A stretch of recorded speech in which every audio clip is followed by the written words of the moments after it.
Joe Rogan Podcast. Check it out. The Joe Rogan Experience. Train by day, Joe Rogan Podcast by night, all day. Do you get weirded out when you do podcasts now? No. Was there a time in the beginning when you did where you were like, okay, here we go? Yeah, I suppose at the beginning it was nerve-wracking, but I also think I have a really weird relationship with fear, I guess. And so I think I have reason to think that in places where I'm particularly anxious, some part of me feels it, but my conscious mind is not allowed in on it, so I can do what I have to do. Did this come after Evergreen or before? Definitely before, although right as Evergreen erupted into the public consciousness, there's this one incident, actually the incident that brought me to public attention, where I was standing in the hallway and I was being confronted by these 50 students who I had literally never met, and they were accusing me of racism and demanding that I resign or be fired. We should explain to people that don't know, because we're starting off this way, the backstory of the Evergreen. So it started off where there was an appreciation day for people of color where they did not have to show up for work, right? Yeah, that's true. That's how it started. That's not exactly the story, but there is this event called Day of Absence, which was a long-standing event at the college where basically at first black people and then later on more generally people of color did not come to work, and they held discussions separately. And then in 2017, they changed this to a request that white people not come to campus, and I responded to this, and I said that was unacceptable. This was a public college. I wasn't going to be told I couldn't teach my class. And that did cause a bit of a firestorm, but that firestorm was embedded in a much longer battle that had begun to simmer when the new president of the college, George Bridges, showed up and impaneled a committee effectively to suggest mechanisms for restructuring the college. And the mechanisms were insane. They were a recipe for destroying the place, and it was my obligation as a faculty member to point out that it would be a terrible idea for us to adopt these policies. And so the Day of Absence controversy became the explanation that the public got for why things erupted when they did. But it was one example among many of things that were afoot at the college. What were the other policies that he was trying to implement? Well, let's take, for example, the one that Heather and I were most troubled by was a proposal that every faculty hire needed to be justified on the basis of it in some way addressing inequity. And so you can imagine an environment where you need to hire a mathematician or a chemist, and the answer is, well, you can't really hire anybody whose background doesn't include some strong evidence of their being an activist. And so anyway, that would have been debilitating to the college. That was one thing. Another thing was the suggestion that the college would only be functional at the point that every single graduate was equally capable. And there is exactly one way to do that, which is to hobble all the people who are highly capable. So these were things that didn't make any sense. Equally capable by what metric? By every metric. So to the extent that there was going to be some level of skill that was going to be shown by people graduating with respect to math or whatever else, everybody needed to attain it, which, of course, even if that's plausible, if you had access to everybody from birth and you could give them a really high-quality math education, by the time students come to college, many have lost the ability to do many of these things, and it will never be regained, certainly at the level of the top-performing students. So the only way to get them equal at graduation would be to hobble those who were unusually capable. But what about people of color that are truly exceptional geniuses, like outliers? Like, what do they do to the other people that don't meet up to those expectations? Well, that's one of the terrible things about these diversity, equity, and inclusion initiatives is that the right way out of the problem is to herald those people and to provide them the opportunities that will allow them to flourish. Instead, they get dragged into a group based on something like skin color, and their exceptional capabilities aren't allowed to shine through. It's basically it's considered counterproductive or race trading, really. So the idea was that they wanted to make everyone equally capable in some way, but the only mechanism to do that would be that you had to lower the performance of the people that were at the highest levels of achievement? Well, they never said that. That is, as a biologist, that is me telling you that when you have a group of organisms that have different capabilities, Right. the idea you're going to bring every individual of low capability up to the top performer, the only way to do that is to lower where the top performers are. So they never finished the sentence. They basically described a utopia Right. in which we looked at the top performing student and then suddenly brought everybody up to their level. But that's impossible. This was like the very beginning of the public being aware of some of the madness that was going on in some universities. Well, I think there are a number of things that are true about it. One is the protesters at Evergreen were foolish enough to film everything they did, and they uploaded it first to Facebook and then an account called Not My Fault 1, I believe, transported it over to YouTube. And when people saw how absurd it was, it made it much harder to deny that something had gone very wrong. Now, of course, the response at that point was, well, that's Evergreen. And I, at this point now, famously said, no, Evergreen is maybe more dramatic in this way. It's earlier, but this is going to spill out into everything. It's already riddled throughout the other universities, and now that's just undeniable. Yeah, I remember the early days when this was happening, when I would do podcasts about it. And I think this is back when I was still reading comments. And one of the comments was, why would you care about what's happening in these universities? Like, this has literally no bearing on you. And my thought was, I don't think that's true, because the people from universities are eventually going to go into the workplace. And if this ideology is so radically different than anything I experienced when I was in my early 20s, like there's a shift in the culture that seemed to be a groupthink shift that was forcing people to accept these crazy ideas, and that this is going to have some spillover. And now we know that that's 100% true. Like, Jordan was ringing the alarm for this a long time ago, and I'm sure you're aware of what's happening to him now.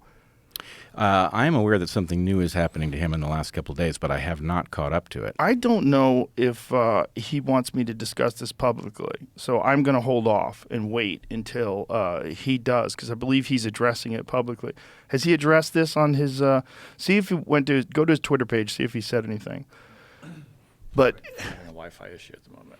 okay, he's getting in trouble for retweeting some person who was critical of Justin Trudeau and the whatever board of psychologists that they have in Ontario is bringing him in for disciplinary discussions, and I think they're having some sort of they want him to be involved in some sort of a class or some sort of a thing. Here, I should just read it. And if I don't get, I'll contact him.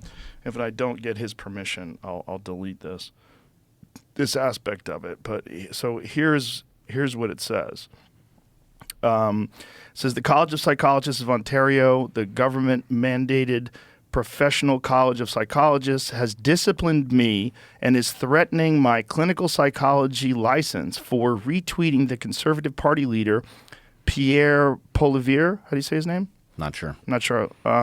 Criticizing Justin Trudeau, the chief of staff, Gerald Butts, someone named Jacinda Ardern, and an Ottawa city councillor.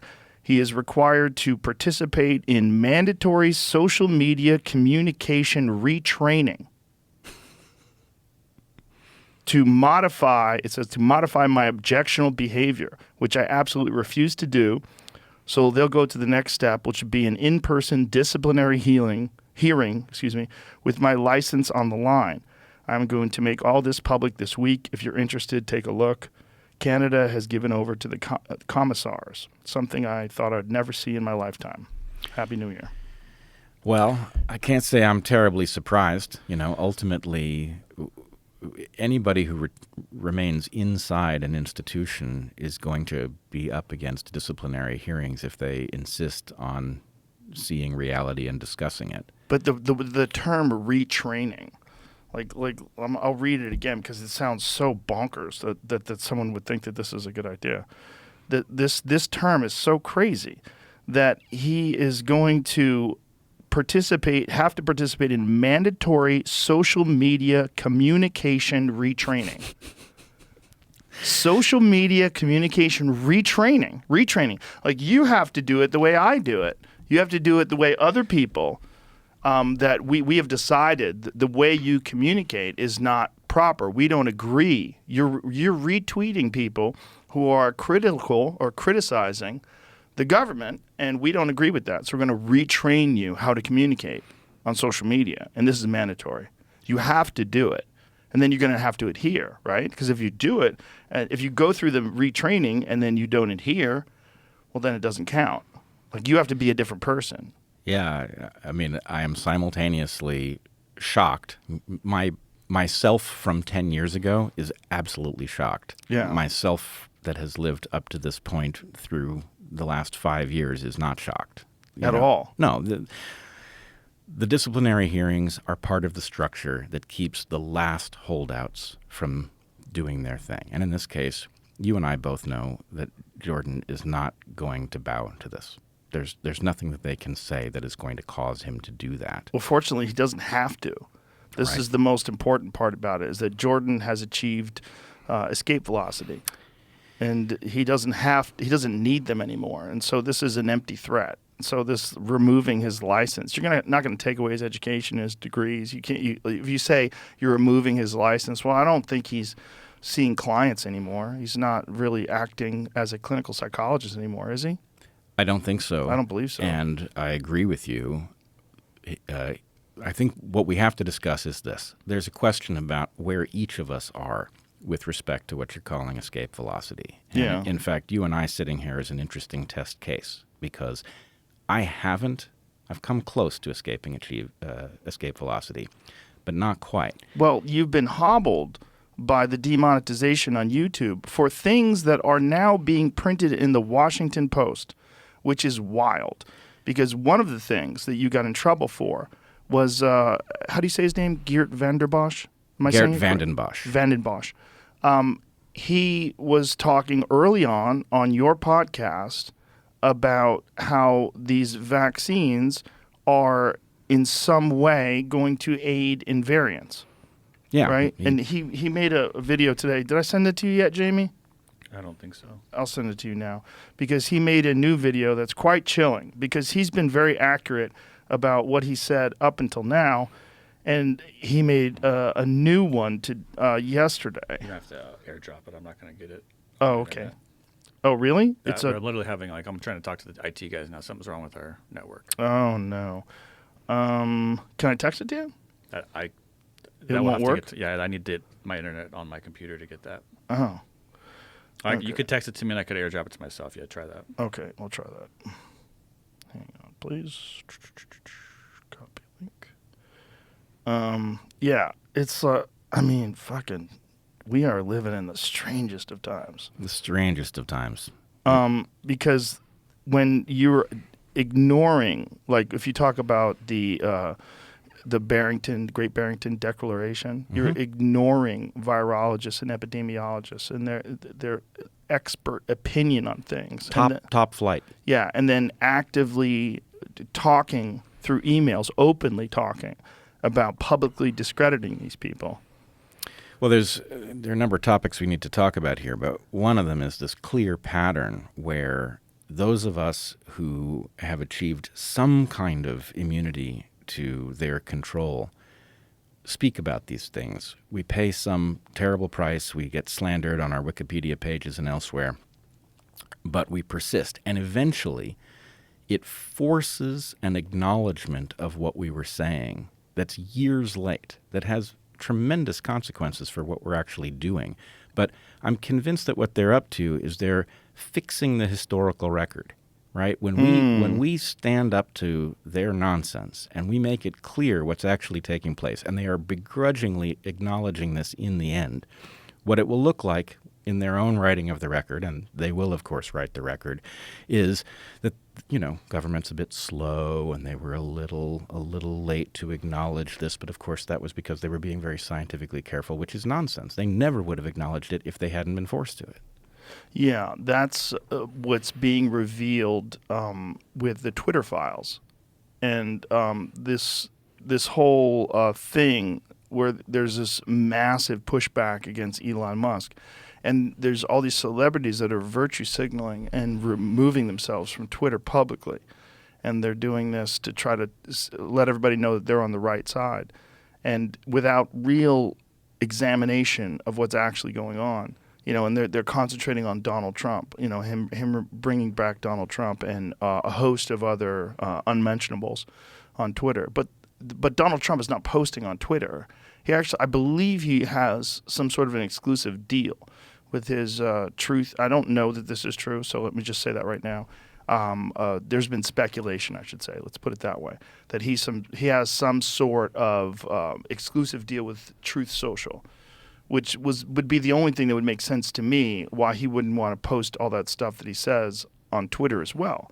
I mean, he has, what is his account? He must have like 100 million followers. Like, what does he have?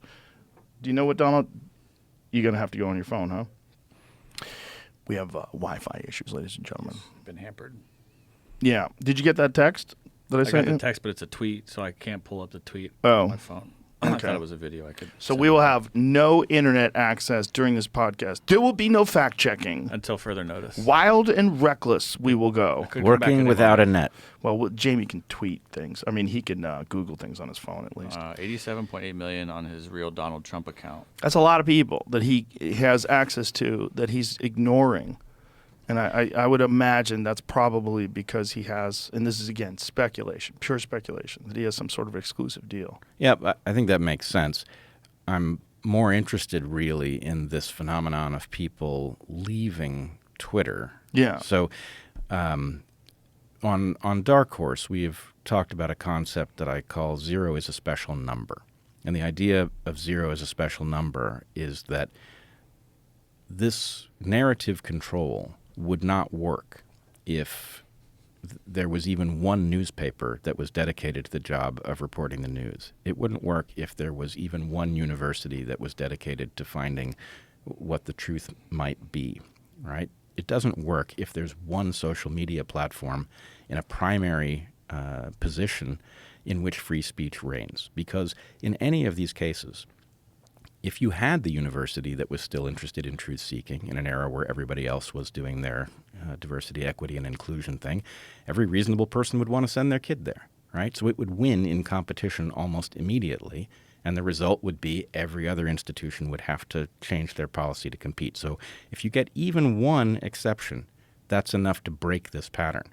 So what Elon Musk is doing is actually fighting to make Twitter into that single exception. And the structure that is controlling the narrative understands that it cannot endure that. And so far, it has failed to shut down Elon.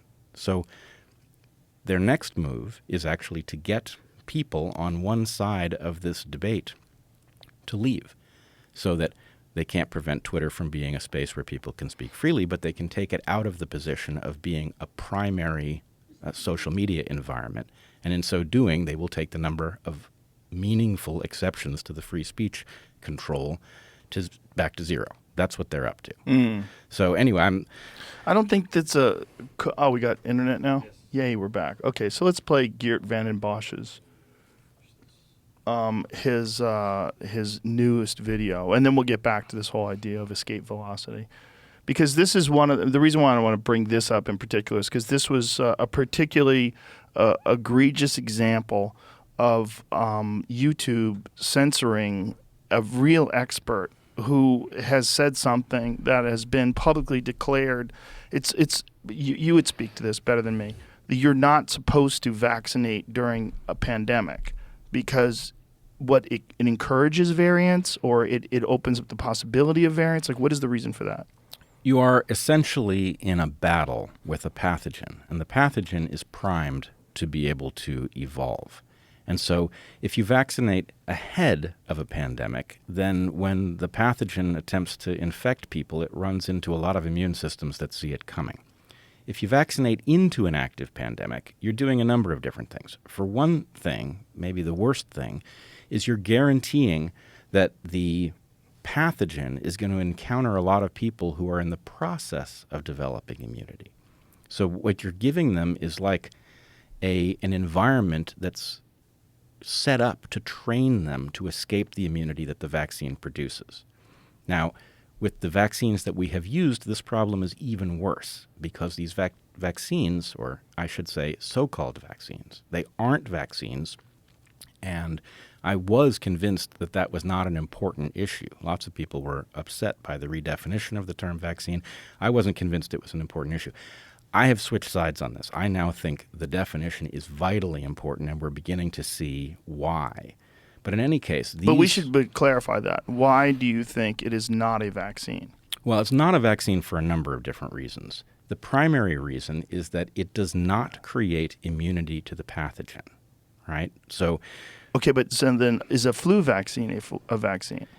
It depends. I would like to know more about how well flu vaccines actually work, right? Now that we've seen all of this theater around safe and effective, I am now in a very cautious position with respect to what I thought I knew about the effectiveness of other so-called vaccines.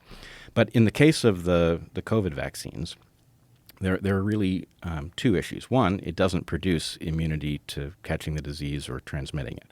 So it's not a vaccine by that metric. It just produces antibodies. Well, I wouldn't say it just produces antibodies. I would say we don't really know. The public discussion has focused on antibodies, but I think that's because the public knows what an antibody is, right? So the deeper discussion is, well, what is the interplay between antibodies and T cells, which don't make antibodies? And we don't know the answer to that. But fundamentally, these so-called vaccines, they enter your cells and they turn your cells into a vaccine factory at best. That's what they do. That's a very different technology. And so the reason that I now think that the question of whether or not it is or is not a vaccine is important is that effectively all of us normal folk had a belief that vaccines, yeah, it's a complicated thing, but it's a pretty elegant medical intervention.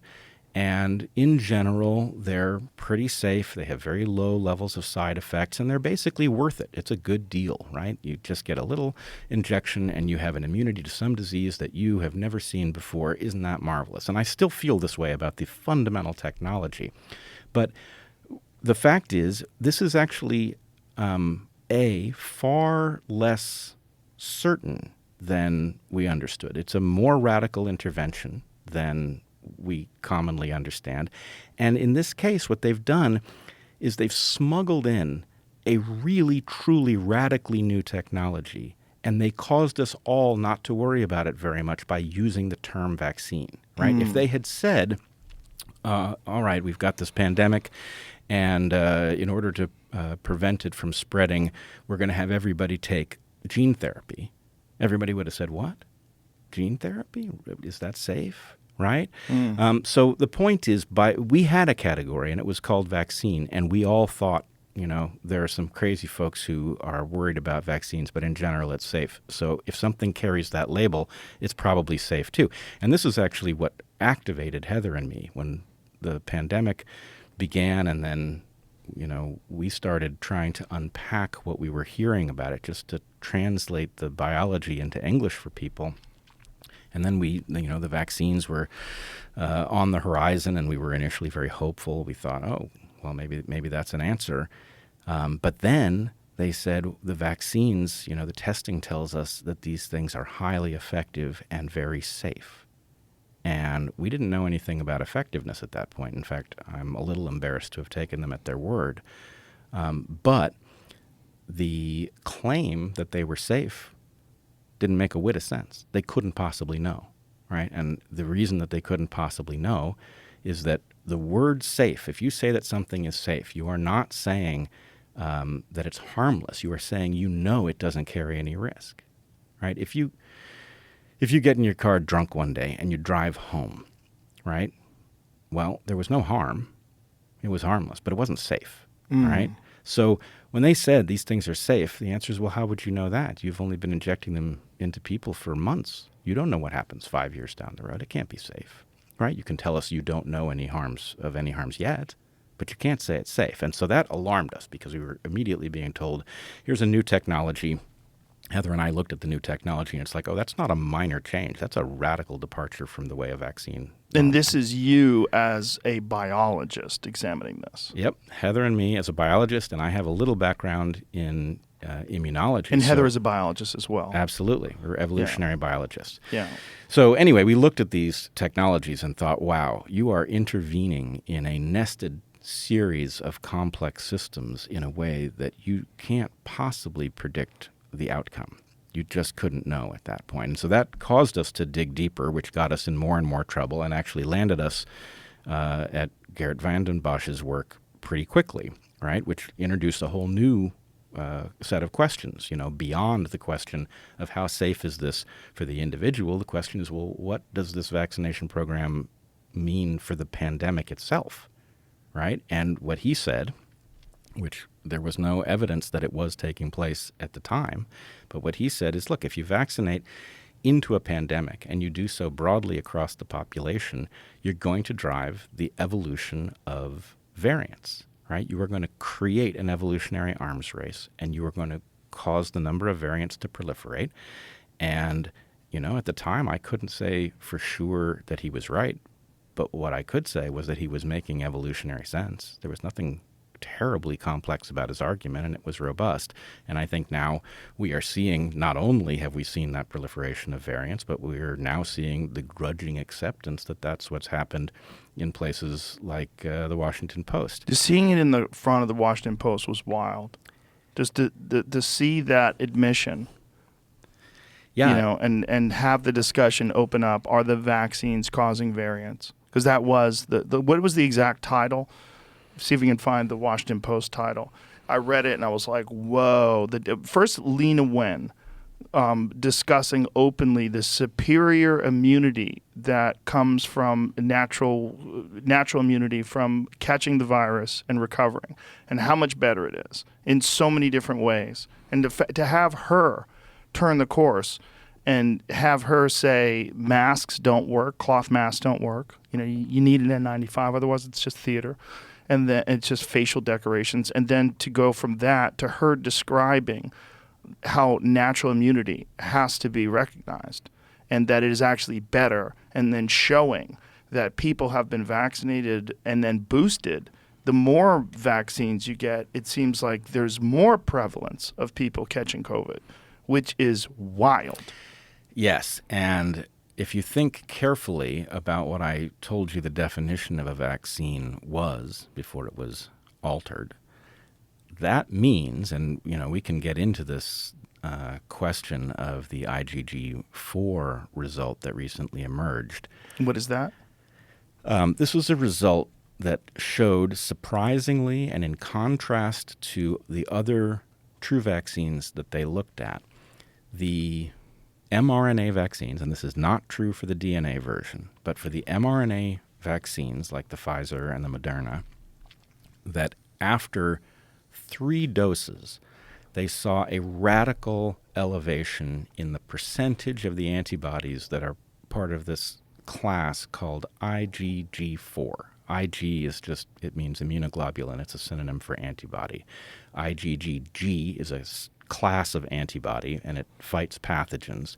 But IgG4 is a special subclass, and it has, all things in biology are complex, and so it has multiple implications. But IgG4 is actually part of a system in which the body attenuates its own response to an antigen. So the mind-blowing, and it's an early result. Maybe it doesn't get replicated, but it was published in Science Immunology, top-flight journal.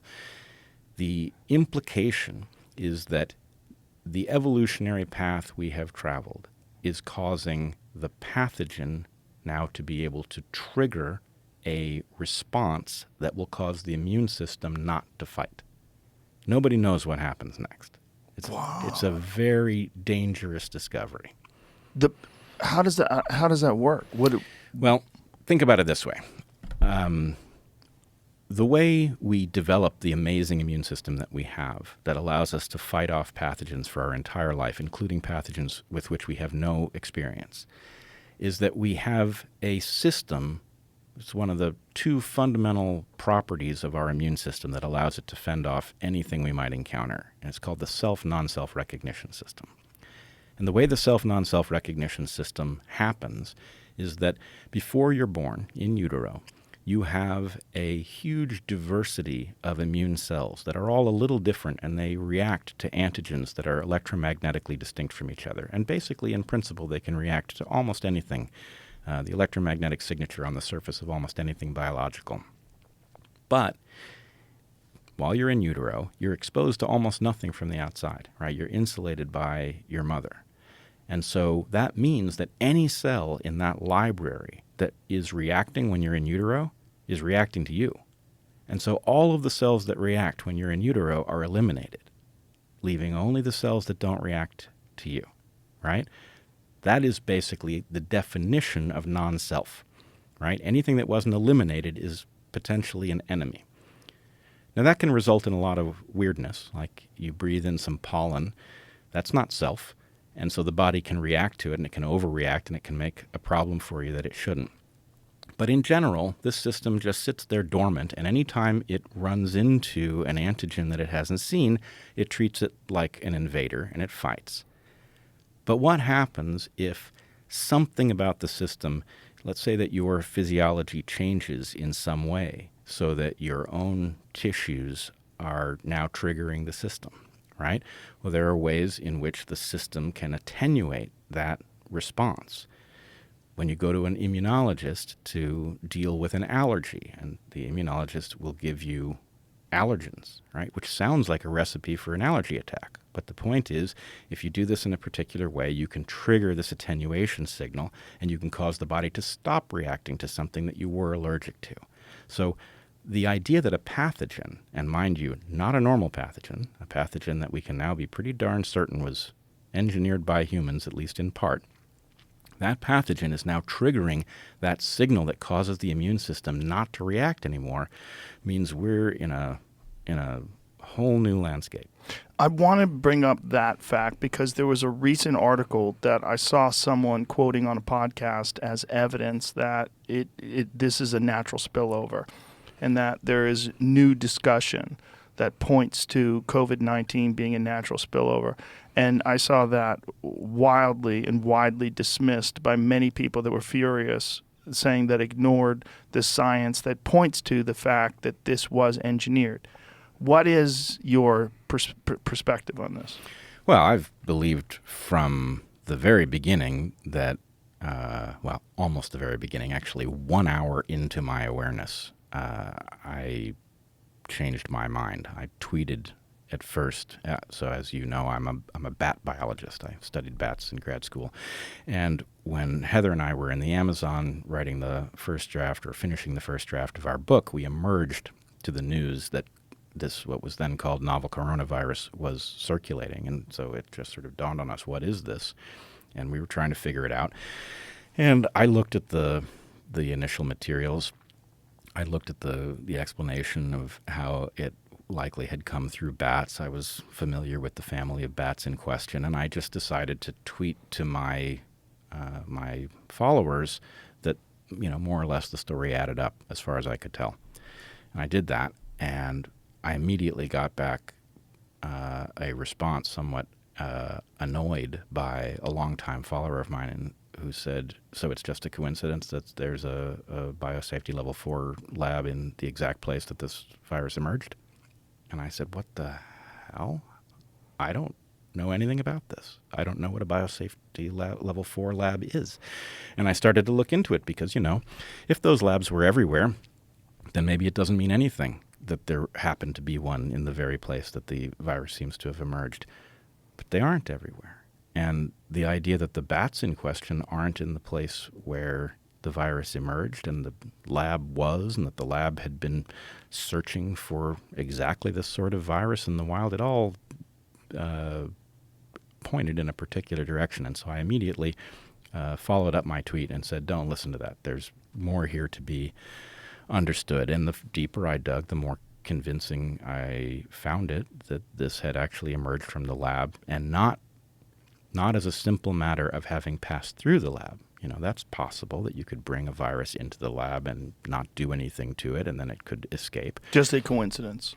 Right, but that's not what this was. What we're talking about here is a highly unusual pathogen with unusual, in fact, unprecedented genetic alteration given the subfamily that it's in.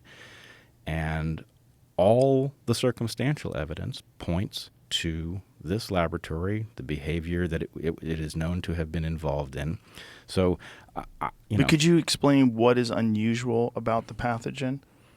Well, many things are unusual about the pathogen. Part of it, it's very unusual for a pathogen to behave in the way that this one behaves, right? This is seeming to hit many different tissues in the body. And so, I will say I have been accused by some of being part of the group that thinks COVID isn't serious and that the vaccines are dangerous. I do think the vaccines are dangerous, but I also think COVID is dangerous. I think the hazard of it is not captured in the case fatality rate, that this thing is obviously having impacts that we don't understand. So that's one set of things. And I would just point out, there's a reason that a normal pathogen doesn't do the wide-scale damage that COVID seems to. And that reason is that in general, pathogens don't have an interest in harming you.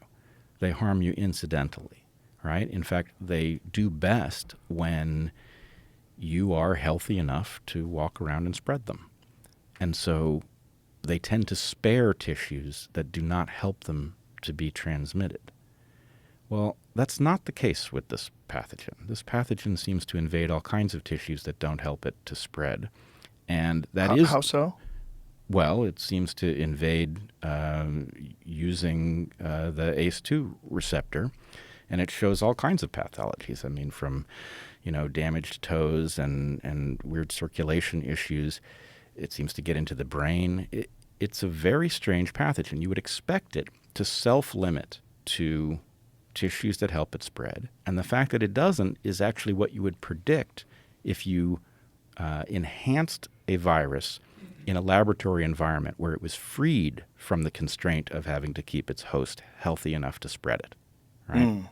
So let's take, I don't know whether this is right or not, but logically at least it serves the purpose of explaining it. If you think about the loss of taste and smell that so many people seem to experience with COVID.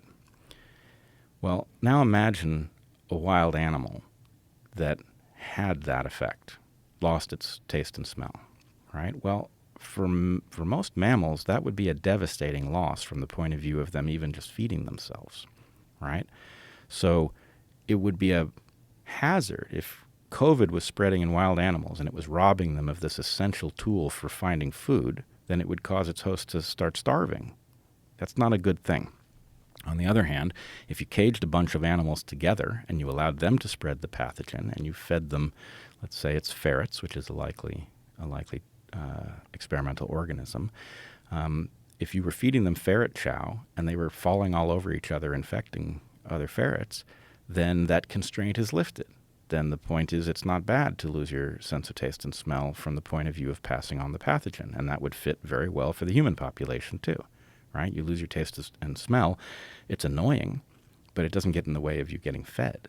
And so, anyway, there are many different ways in which this pathogen behaves in a bizarre fashion. The furin cleavage site, which allows it to invade tissue so effectively. That's something that we knew would take a Sarbeco coronavirus and cause it to be highly infective in humans. We knew that before SARS-CoV-2 ever emerged.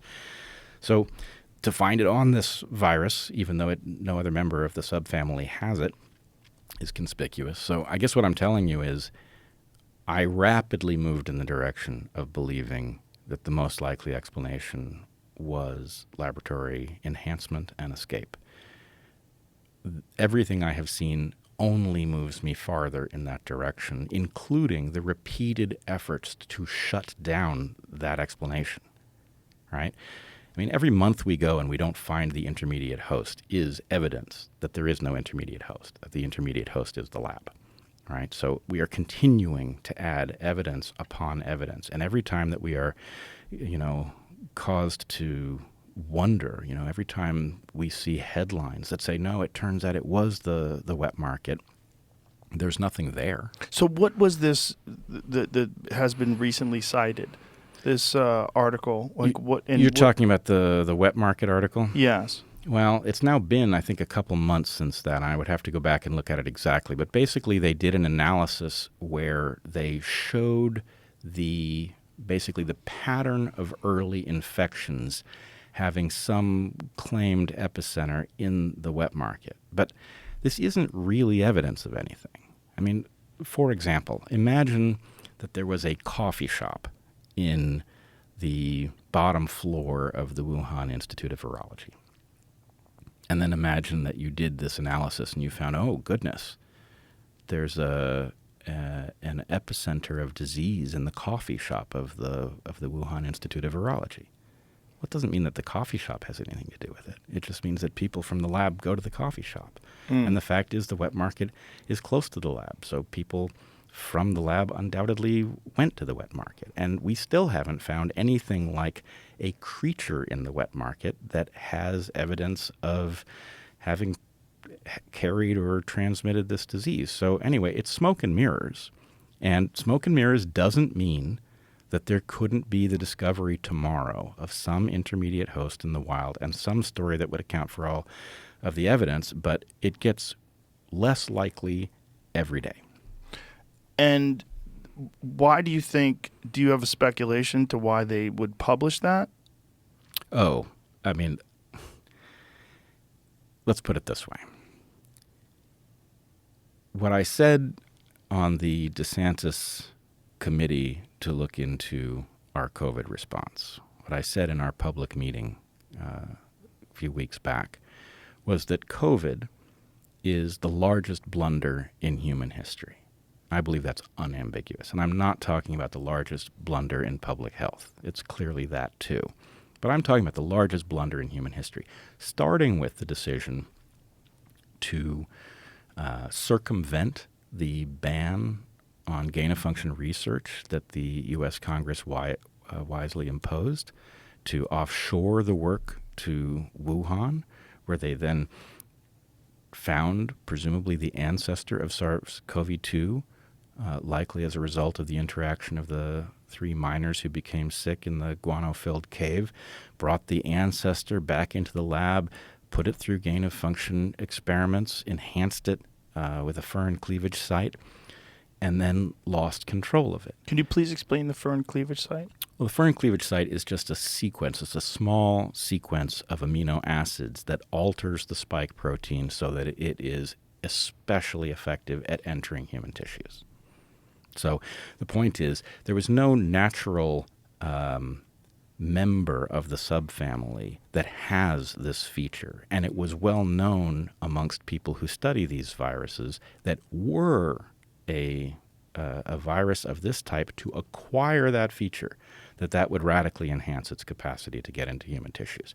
So I don't really know I guess I assume that the virologists who are constantly bombarding us with the story that a pandemic is going to leap out of nature at any time, it's going to be devastating, and we're going to have to study these dangerous viruses in order to be prepared, right? That's the story that caused all of this work to get funded.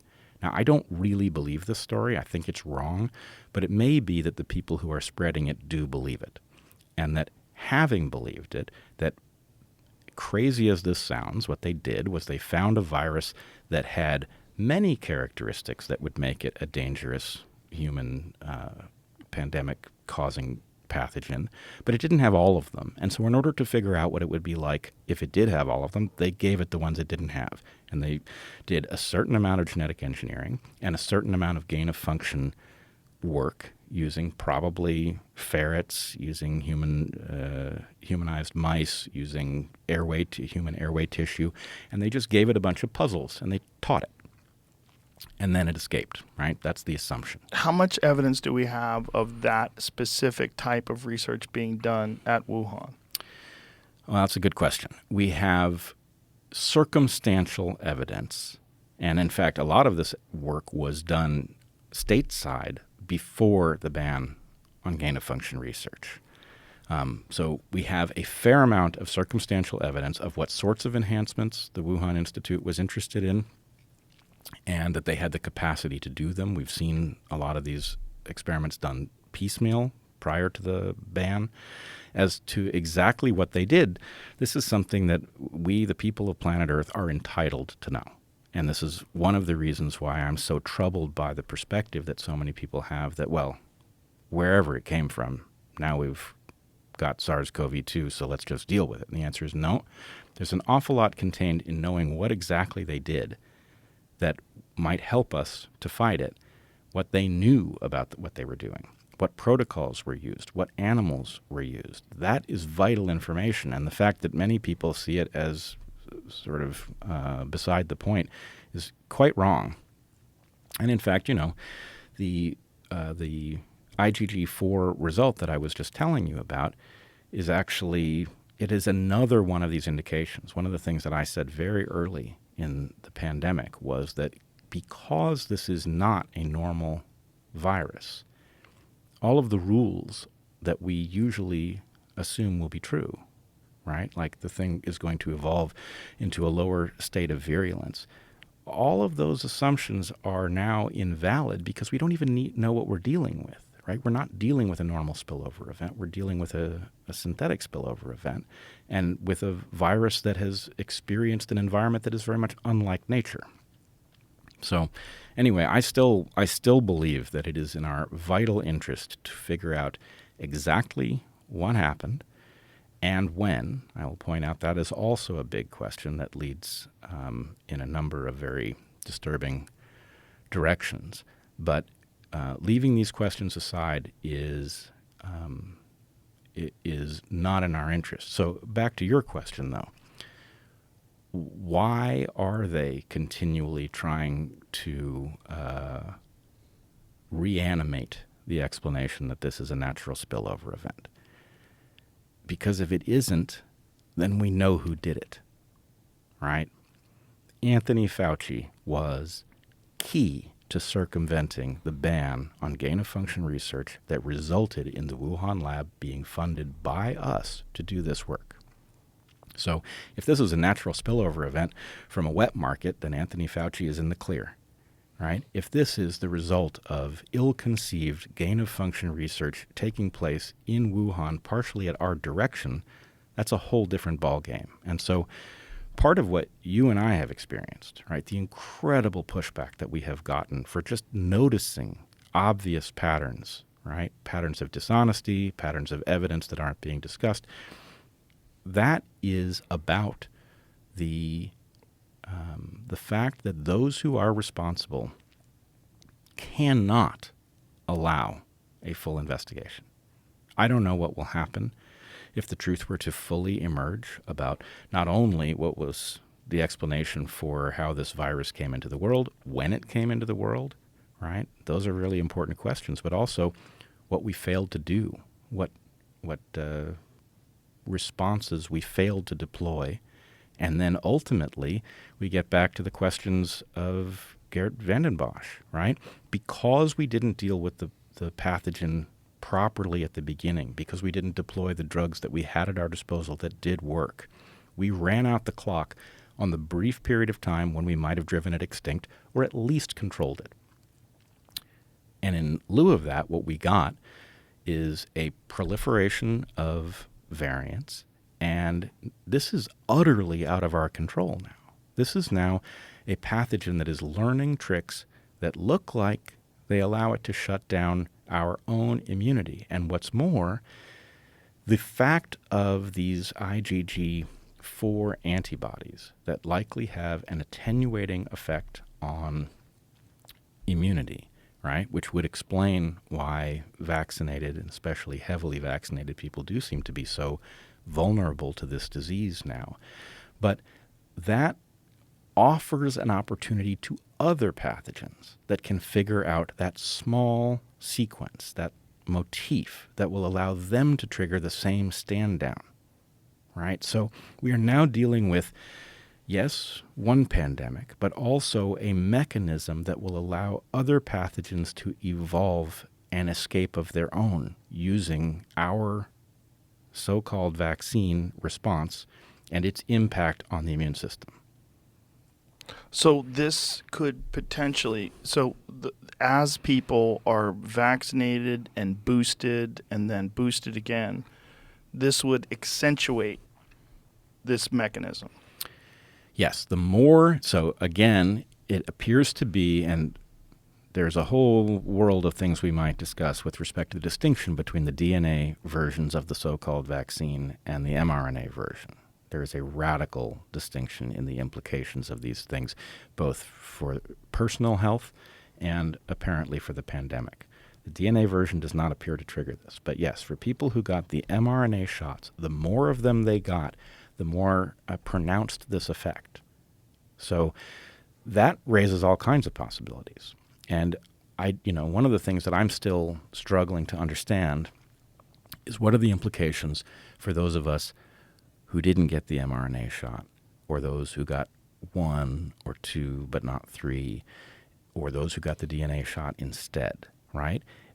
Is this going to create two very different levels of vulnerability, right? Where only the people who were heavily vaccinated with the mRNA are going to have this vulnerability? Or is this going to create such a large number of infected people that is going to allow these pathogens to experiment and find those of us who didn't get this primary vulnerability? And I don't know. I'm hoping, well, frankly, I'm hoping that we wise up and we confront what I think is maybe the most important question of the whole pandemic, which is, what would the world look like if we hadn't done anything unusual?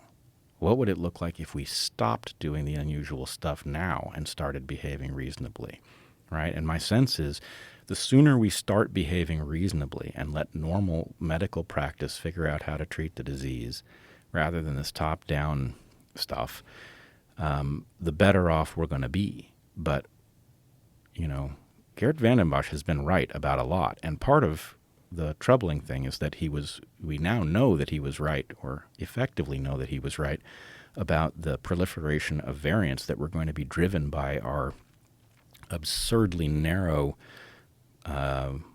vaccine program, right? The thing about these vaccines is that because they have this basically just spike protein and they all work the same way, whether they're DNA or RNA, they're producing the same protein.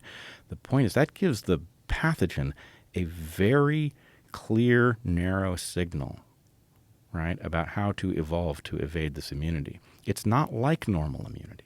If you get sick with COVID, you and I have both had it, right? Our immune systems will have reacted to multiple different molecular motifs on the surface of that pathogen. What's more, you and I will have reacted to different motifs. And so that diversity means that, all right, you might get unlucky and the next variant might be particularly bad for people who, whose immune systems reacted as yours did, but I might be particularly immune, or vice versa. But when you have everybody, when you have literally billions of people who've all been given the same very narrow instruction about how to fight this pathogen, I mean, I don't know, there's got to be an easy MMA analogy here, right? If every fighter in the world adopted one trick and tried to perfect it, right, that trick would become a vulnerability. Am I wrong? No, you were right. You're right. Unless you're really good at that trick. This brings in the question, what about people that were vaccinated and then got COVID and recovered? Do they gain the same sort of natural immunity that people who were unvaccinated who got COVID and recovered? Well, another one of our, I hesitate to say catchphrases. I think that trivializes it. But another one of the things that Heather and I often say on Dark Horse is welcome to complex systems. And that's what we say when somebody, thinks they understand enough about biology to get ahead of it. And then, of course, it doesn't work, right? And so the answer is there are many different ways that intervening in the nested series of complex systems that are in play here can go wrong, right? One of them that we have been talking about for quite a long time is something called original antigenic sin. It's a strange name, but what it basically means is when you tell the immune system how to react to a particular pathogen, right? The immune system gets used to that being the right answer. And it gets harder and harder for the immune system to find its way to a new and better answer, right? So the point is the immune system becomes habitual, and that habitual nature can be counterproductive, right? That's one way that things can go wrong. We also have something called antibody-dependent enhancement, where if you think about the battle between a pathogen and immunity, well, pathogens can pretty well count on immunity, right? I mean, if you've got a pathogen that attacks mammals, every mammal it's going to encounter has an immune system. All of those immune systems are going to produce antibodies. So the point is, well, what can you do with antibodies is a question that these pathogens are constantly facing. And one of the things that they can do is they can use antibodies to gain access to cells in a way that they couldn't do without the antibody response. So these are just multiple ways that our intervention can make things worse and not better. And we are now discovering that there's a whole other layer, right? The IgG4 result that I was talking about isn't antibody-dependent enhancement, right? It seems related to original antigenic sin, but in a whole different way with a new mechanism. And how this works in a population where what you are now doing is you are creating an incubator for new variants, not only of COVID, but of other diseases. That's a recipe for disaster. And I don't, you're an outdoorsman. If you're doing something and it's just making things worse, right? Step one is stop doing it, right? I mean, in fact, I should ask you about this. I've always wondered if this is the reason that people do get knocked out in a fight, right? It's an interesting reaction that the body has to just suddenly shut down in the face of battle.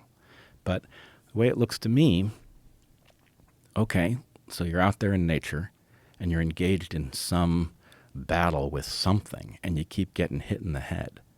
Well, it's not obvious that collapsing is a good idea, but it might be. Right? If you collapse in front of a grizzly bear, it might leave you alone. I don't know. I don't think that's what happens. You don't? No. What it is the human body and all bodies are vulnerable in terms of the structure of the brain, the way the brain is encased in the skull. And if that gets disrupted, it just shuts the system. It's just mass trauma. Now, the problem happens when people encounter mass trauma over and over and over again, and they become particularly vulnerable to it. Now, there's a lot of theories as to why that happens, and therein lies the theory that the body recognizes that this is happening again, and the best way to avoid it is to just shut off. And so what happens is fighters become what they call chinny. And what chinny means, it's a slang term for someone who gets knocked out very easily, and it's because they've had so many concussions and they've had so much trauma to the brain. The brain recognizes this pattern and just says, "I know where this is going. This guy's he's a really tough guy. He's gonna just take a beating, and we're not gonna allow that. So we're just gonna shut off." But this is all theoretical. Well, I think that second explanation is exactly what I'm hypothesizing. But it'd be the initial concussion, though. Well, initially getting knocked out, because everyone is vulnerable to it initially. And I don't think that that's an evolutionary advantage. I think it's just we're not designed to get hit. Yeah. And it's just a vulnerability of these incredibly complex systems that we have that use neurons and nerves, and your bones and tissue interact with these nerves. And upon trauma, nerves get compressed, the brain gets rattled inside the head, and there's massive trauma that goes on, including bleeding. And there's a lot going on that would cause a person to shut off. Well, Initially, from like first concussion you've ever had, first traumatic knockout you've ever experienced. Well, I agree with your point about all of the things that are going on. What surprises me about being knocked out is that it seems discontinuous, in the sense that, there are a lot of levels of dysfunction, and you go from fully functional to, effectively asleep. Mm-hmm. The idea that the disruptions wouldn't result in certain circuits going offline while others remain online is the thing that surprises me about it. Okay. Let's watch the Geert Vanden Bosch thing. Sure. Let's play that, Jamie. So this is what is his background? He's actually a vaccinologist. So he has a broad evolutionary and immunological background, and he also, I believe, he has a veterinary background.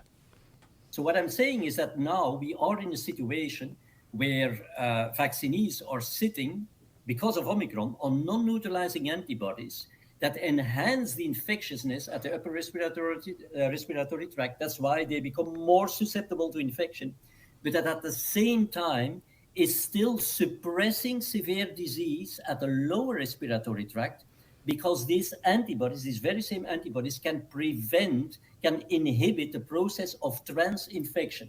So in other words, what I'm saying here is that now the virus is put under immune pressure from the non-neutralizing antibodies that prevent it from becoming more virulent, from causing severe disease. And provided we sustain this immune pressure, it is very clear that the virus will overcome this, because don't forget, the pressure is tremendous. Omicron is circulating. People have been primed by way of the vaccination. And even if these idiots don't decide to come with an Omicron vaccine, everyone in the population is now boosted with Omicron because it is circulating. The vaccinees who are having non-neutralizing antibodies are highly susceptible. So they are highly susceptible to priming. So these non-neutralizing antibodies will very soon reach elevated titers in the vaccinees. And the more people we vaccinate, the higher the prevalence of these elevated titers of non-neutralizing antibodies. You can imagine all this stuff is putting tremendous pressure no longer on the infectiousness of the virus. That has been done, that has been taken care of, but now on the virulence. And in that paper, I have even predicted what molecular changes could enable the virus to stay very infectious, but at the same time to increase its virulence. Yeah, holy moly. Yeah.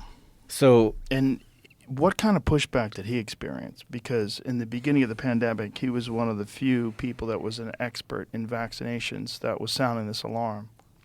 So he's sounding multiple alarms. Maybe I should just translate a little bit about what he was saying there.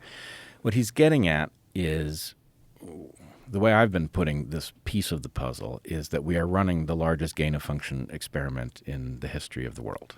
And we are doing that by pushing this virus around, first allowing it to escape into the public, and then pushing it around with these cartoonishly narrow vaccines.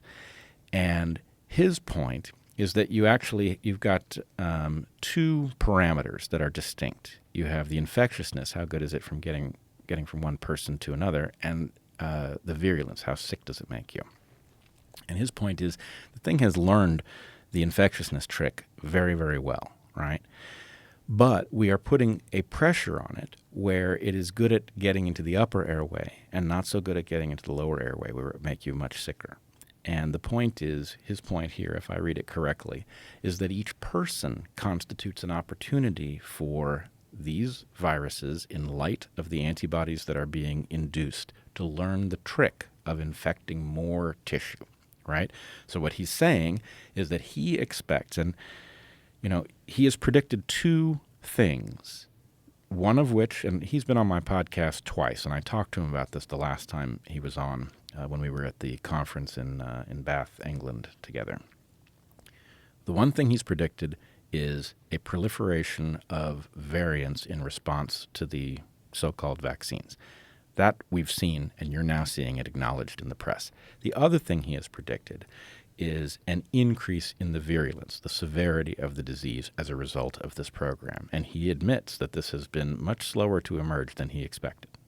The question is, will it happen? And he's describing here in this clip the way in which he expects it to happen, that it will begin to pursue tissues farther down and succeed in infecting tissues farther down in the respiratory tract.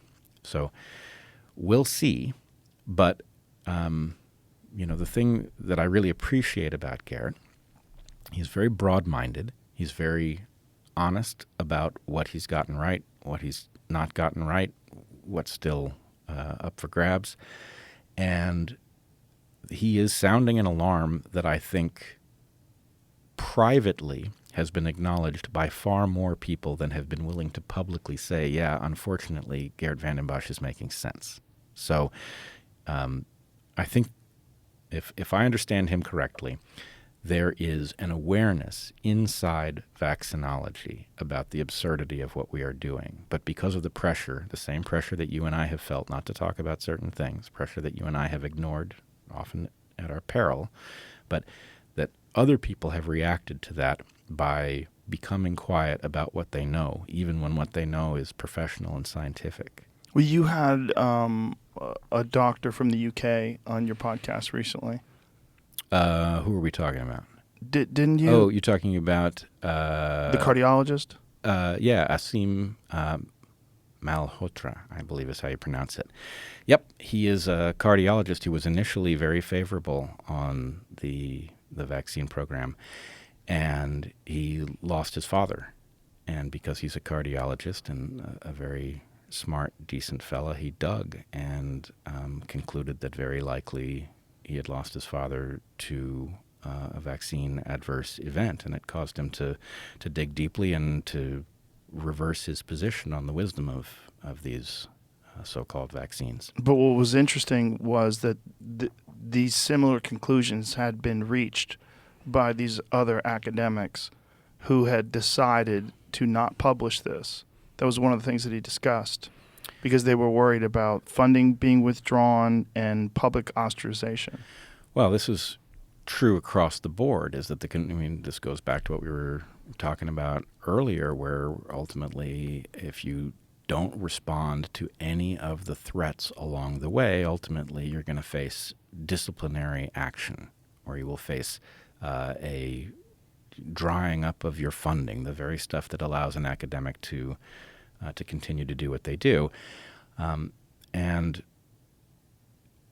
at some point, maybe this is the way to think of it. Sometimes I will go to somebody's Twitter feed or some other page, and I will look at what they are saying in the present about where we are, and I will think, it's like they live on a different planet, right? It's like everything I know to be right is inverse, right? And they're reacting to a world in which, these so-called vaccines were terrifically successful at controlling COVID. Really? How could you even get there, right? It just doesn't make any sense. So there's the narrative that it saved millions of lives, and you keep hearing that narrative repeated over and over and over again.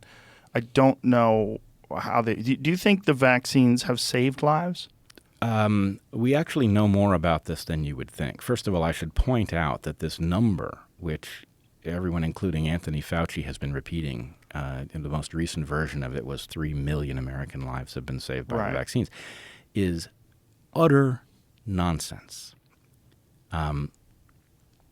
It is based on a model. So that should cause you a good deal of alarm in and of itself. It's very easy to create a model that will tell you anything you want to hear. And in this case, they've got a model and they fed it garbage, including they fed it completely unrealistic numbers with respect to how many people would have died if we had done nothing. Right? So, for example, they gave it a number of daily deaths that's higher than any day that we ever saw with respect to COVID. They didn't calculate any rate of death from vaccine adverse events.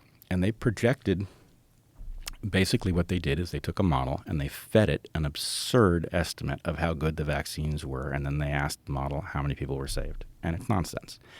Now, what we know from the work of Christine Stable-Benn, who is another member of Governor DeSantis's committee on COVID response, her work says that the mRNA vaccinations have cost more lives than they have saved. And for the DNA vaccines, it is slightly the reverse. There is a slight benefit in terms of all-cause mortality, but it does not appear to come through resistance to COVID. It appears to come through some sort of general resistance that we don't understand. Now, I would guess that latter result will reverse if you measure over a long period of time. In other words, these shots have only been out for a brief period, and so to the extent that there are ongoing impacts, a slight benefit at year one of a treatment will reverse if there are downstream negative consequences that happen 5 years out and 10 years out. But anyway, put that aside. The basic answer is most people in the U.S. got the mRNA shots, and those shots appear to increase your risk of death, not decrease it. So I find that extremely alarming, and even more alarming is the fact that there does not seem to be a response to it in the public health apparatus. There was a very disturbing moment in time where there was something that was published that said that more unvaccinated people are getting COVID and a higher percentage of unvaccinated people, more vaccinated people were getting COVID and a higher percentage of vaccinated people were dying from COVID. And then I was thinking, okay, but most people have been vaccinated. Like, when they're saying that, you're dealing with a much larger number to draw from. So if you have 3/4 of the population gets vaccinated and 1/4 doesn't, and you have a certain number of deaths per capita, and it's standard, it seems to apply universally, then you're of course going to get more people who are vaccinated that die from COVID. And all that says is that the vaccines weren't as effective as we hoped, or that COVID got more dangerous because of variants, but it doesn't mean that it's preventing people from recovering from COVID better than people that were unvaccinated. Well, I agree. These things are hard to interpret, and the way to see your point clearly is if you had a population where 100% of the people were vaccinated, then everybody who died of COVID would be vaccinated, and it wouldn't tell you anything. So that's certainly a danger, but I will say, the most difficult job during the pandemic has been figuring out which evidence is actually real and should be included in a model and which evidence should be excluded. And, that should be the job of academic fields and universities and journals. They should be doing that job, and almost none of them are. So that leaves those of us in the public with a toolkit to even understand what these papers say to figure it out. But it does appear that the mRNA vaccines specifically are creating a level of vulnerability. And in particular, I would say one conspicuous feature of the landscape is that we do not see the rates of contracting COVID dropping radically, which you would expect them to. And you should expect people dying from COVID to drop radically. Why? Because the disease is going to cull those who are most vulnerable to it just automatically. And so that leaves a population that is more and more capable of enduring the pathogen. And so, again, this is one more place where we don't see a familiar landscape. we see an unusual pathogen behaving in ways that are counterintuitive, and now we are beginning to look into processes inside the immunity which, as far as we know, don't accompany other pathogens. All of that suggests a very ominous picture, and I would say, well, let's compare two worlds. Let's compare the world where, when COVID emerged, we did nothing official. We recognized that it existed to the extent that we could do that, and we just let doctors figure out how to treat it, right? If that had happened, then doctors would have, I don't mean this in a negative way, they would inevitably have killed a certain number of people following hunches, deploying techniques that didn't work, but they would have discovered that, and they would have gotten rapidly better at treating this disease, and they would have discovered all of the compounds that work, and they would have talked to each other about in what way to deploy those compounds, at what dosage. They would have discovered all of that stuff. And we can see that in the implementation of respirators. Of ventilators. Ventilators, excuse me. Absolutely. And because that was the narrative at the beginning of the pandemic. We need more ventilators. We need more ventilators. And I must say that there's a part of me that is increasingly revisiting that chapter. And you can hear me hesitating to say this, but one of the effects of the deployment of these ventilators and the fact that it killed people was that it elevated our collective sense of how dangerous the pathogen was. And that fear was a big part of how we were sold on the rest of it, right? So you have a lot of vulnerable people in a population, right? They're concentrated amongst the elderly and the infirm. Nobody is okay. Nobody decent is okay with the fact that if you have a new pathogen circulating, it is liable to kill those people disproportionately. However, it's unexpected. It's not unexpected, and it should not trigger you to expose the rest of your population to risks that they don't need to face. And we experience that with the flu. Right. All the time. Yeah, because the flu does severely impact people who are compromised, people who are obese, people who are old. Right. And, it also is, it teaches us another lesson that's really well understood in biology, right? If you see that somebody has died at 85 of the flu, right? Okay, did the flu kill them? Partly, but a lot of what happened is that they have expended all of the capacity to fight over a lifetime, and then the flu pushed them over the edge, the last bit, right? Did it rob them of life? Yeah, it robbed them of some life. It robbed them of a life that was probably a greatly diminished quality and wasn't going to last very long. So when the death certificate says the person died of flu, it's not telling us a complete story. And COVID did the same thing, right? It did it in a way that a sober response would have allowed us to remain calm and not overreact. But when something was very interested in using our fear to get us to be compliant, what it did is it took the evidence of people who had died of COVID who were very close to death anyway, for one reason or another, and famously now took people who didn't really die of COVID but died with COVID, and it used those numbers to cause us to think the pathogen was something other than it was. And again, I'm not telling you COVID isn't a dangerous pathogen. SARS-CoV-2 is a dangerous pathogen. I'm very worried about where it goes. But the case fatality rate is not one that should have caused us to vaccinate literally billions of people.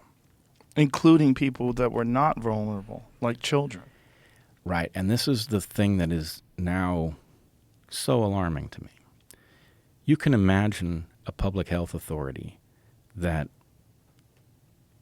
was arrogant and that thought it understood things way better than it did, and it thought it had a plan, and maybe it dreamt that, by deploying these novel vaccines that would surely be the basis for many future successful vaccine campaigns against other pathogens, that they would be heralded as heroes, right? You could imagine hubris causing people to deploy this and then discover that it didn't work and it hurt people. But at the point that we're seeing an undeniable pattern of damage, and we know that that damage is disproportionately experienced by younger people, and that the risk of COVID is disproportionately to the old. The idea that it doesn't stop, the idea that it doesn't turn around and say, well, the vaccines are good, let's give them to people over 65. If you're over 40 and you want one, you can have one, but we're not going to vaccinate anybody young because the risk-benefit ratio doesn't make sense. The fact that it doesn't do that means, I think, that somehow whatever is driving this policy is absolutely comfortable with the death of other people. How could it not be? I mean, how could you recommend these mRNA vaccines for children who are not, at least at the moment, vulnerable to COVID? How could you do it? And do you think this is because of financial pressure?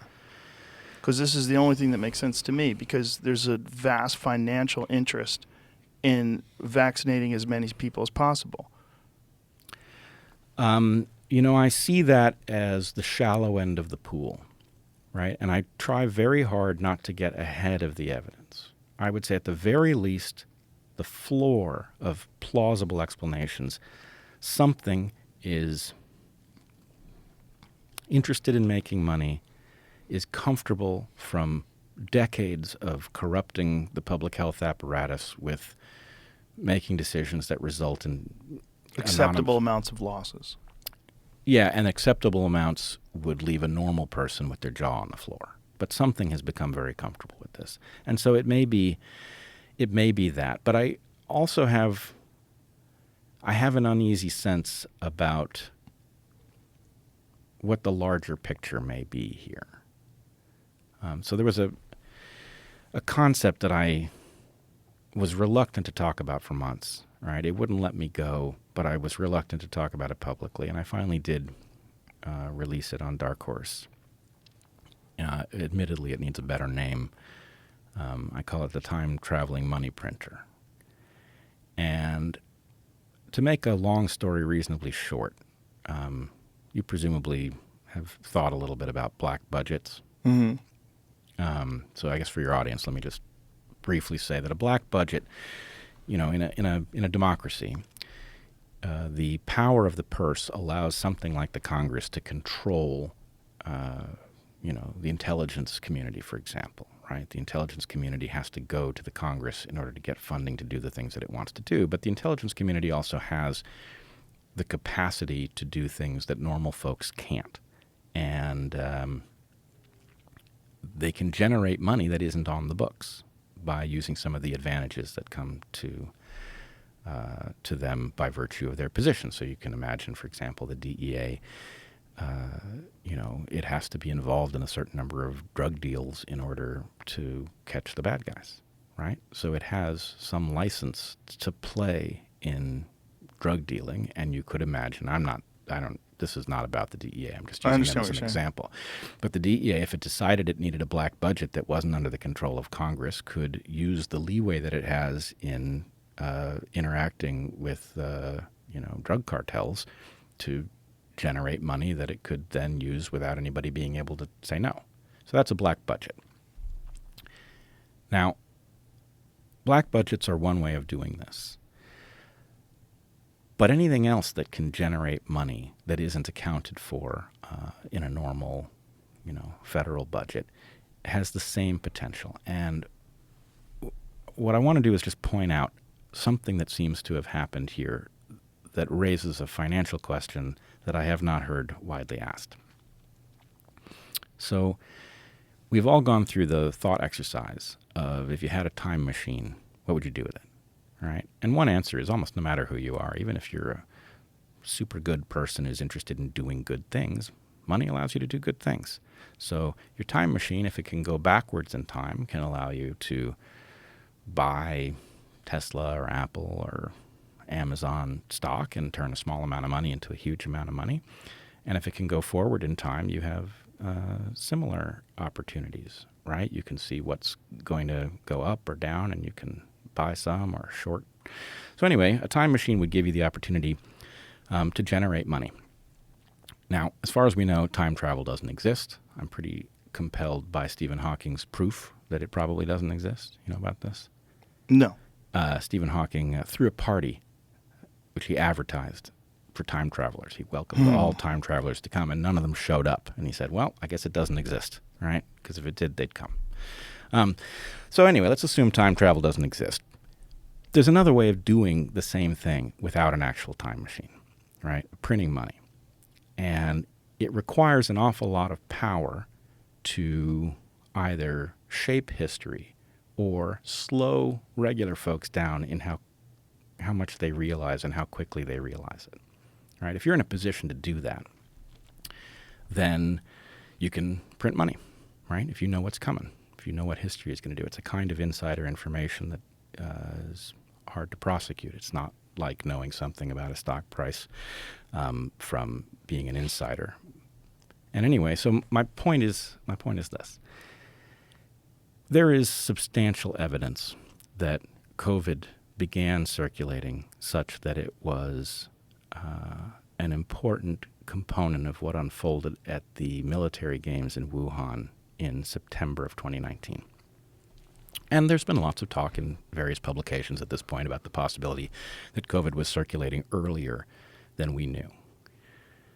But if folks knew that it was circulating earlier than we knew, or than the public knew, they had the opportunity to warn us and to help prepare us. But there's another opportunity, which is to actually take some time to position themselves financially so that when the pandemic finally did emerge, it would print money for them, right? If you know that a pandemic is coming and that it is going to spread around the globe and it is going to cause all kinds of alterations, you can, short stocks for cruise ships or, airplanes, hotels, right? You can invest in pharmaceutical companies that have useful technologies, whatever. If you had that advanced information, you could position yourself and it would result in a cryptic, massive transfer of wealth.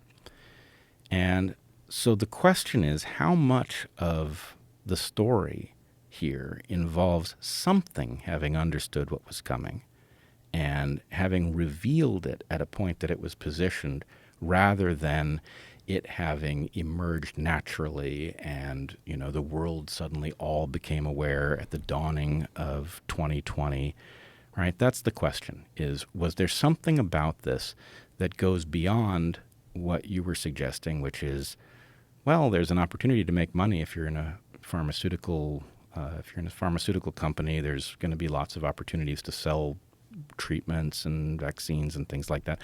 That's all true, but there's a much bigger opportunity if somebody is willing to effectively slow down the public awareness of a historical event.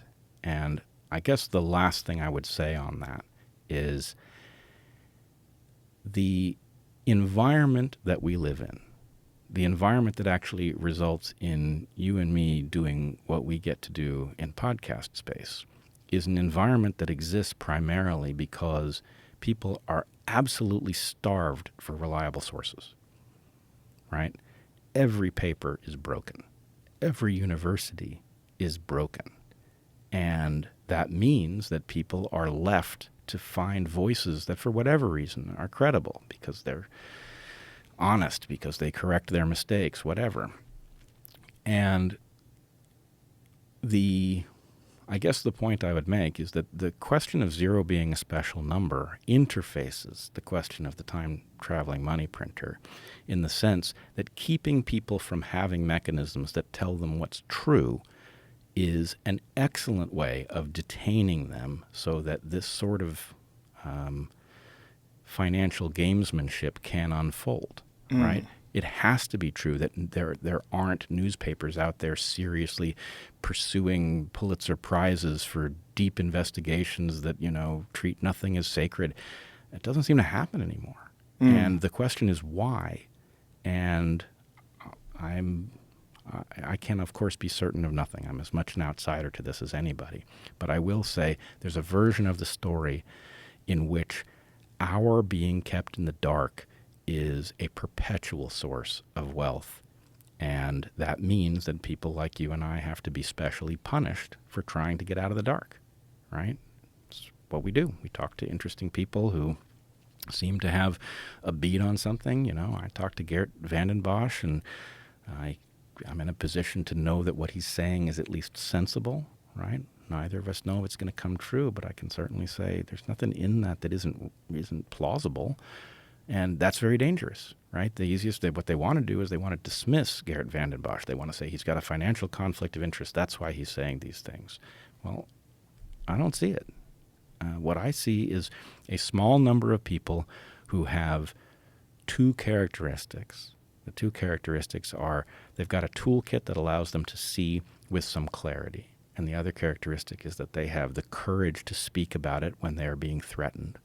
Right? And those people are actually making their way in the world, and people are gravitating to us. And then I'm sure some people are faking it. But it has resulted in a very noisy sense-making environment, and I don't think it's naturally noisy. I think somebody has denied us the tools with which we would normally make sense and forced us into this realm of podcasts in which we have to struggle against, ungodly levels of propaganda, for example.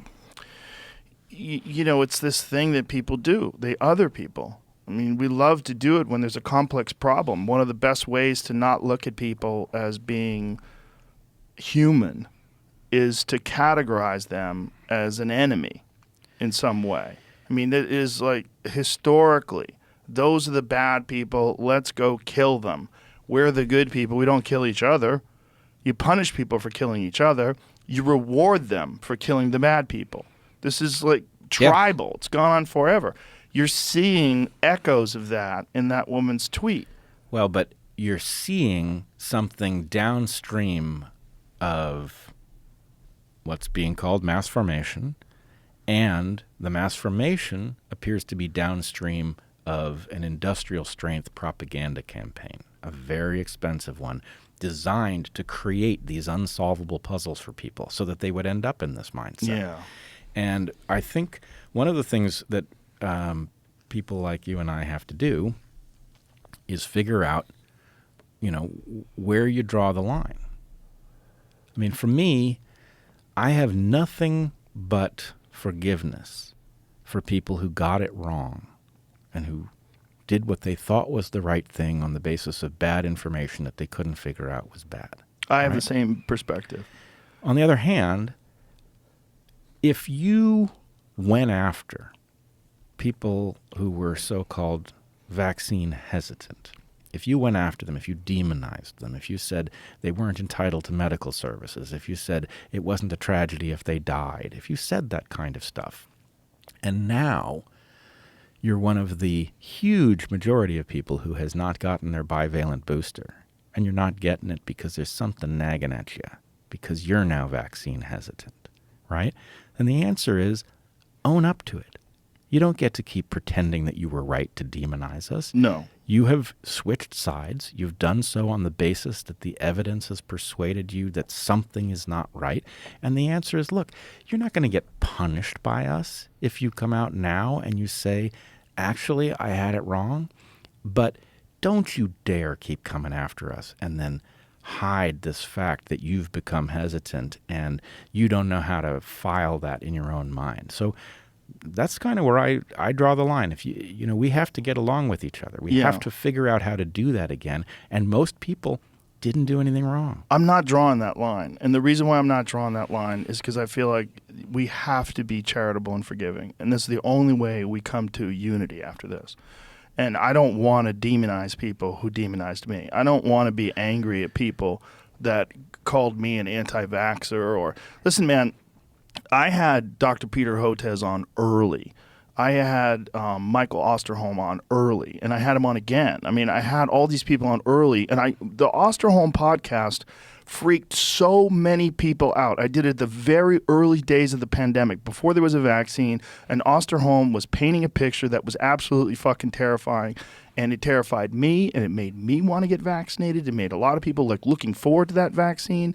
And when you have this narrative in your mind, and then you see people that are somehow or another the enemy of that narrative in your mind, or a problem in that they're going to cause more problems for you and for other people and for vulnerable people. Even logically, it didn't make sense, because the vaccine did stop the virus in its tracks. Why would you be angry at people that don't take it because they're just going to be vulnerable?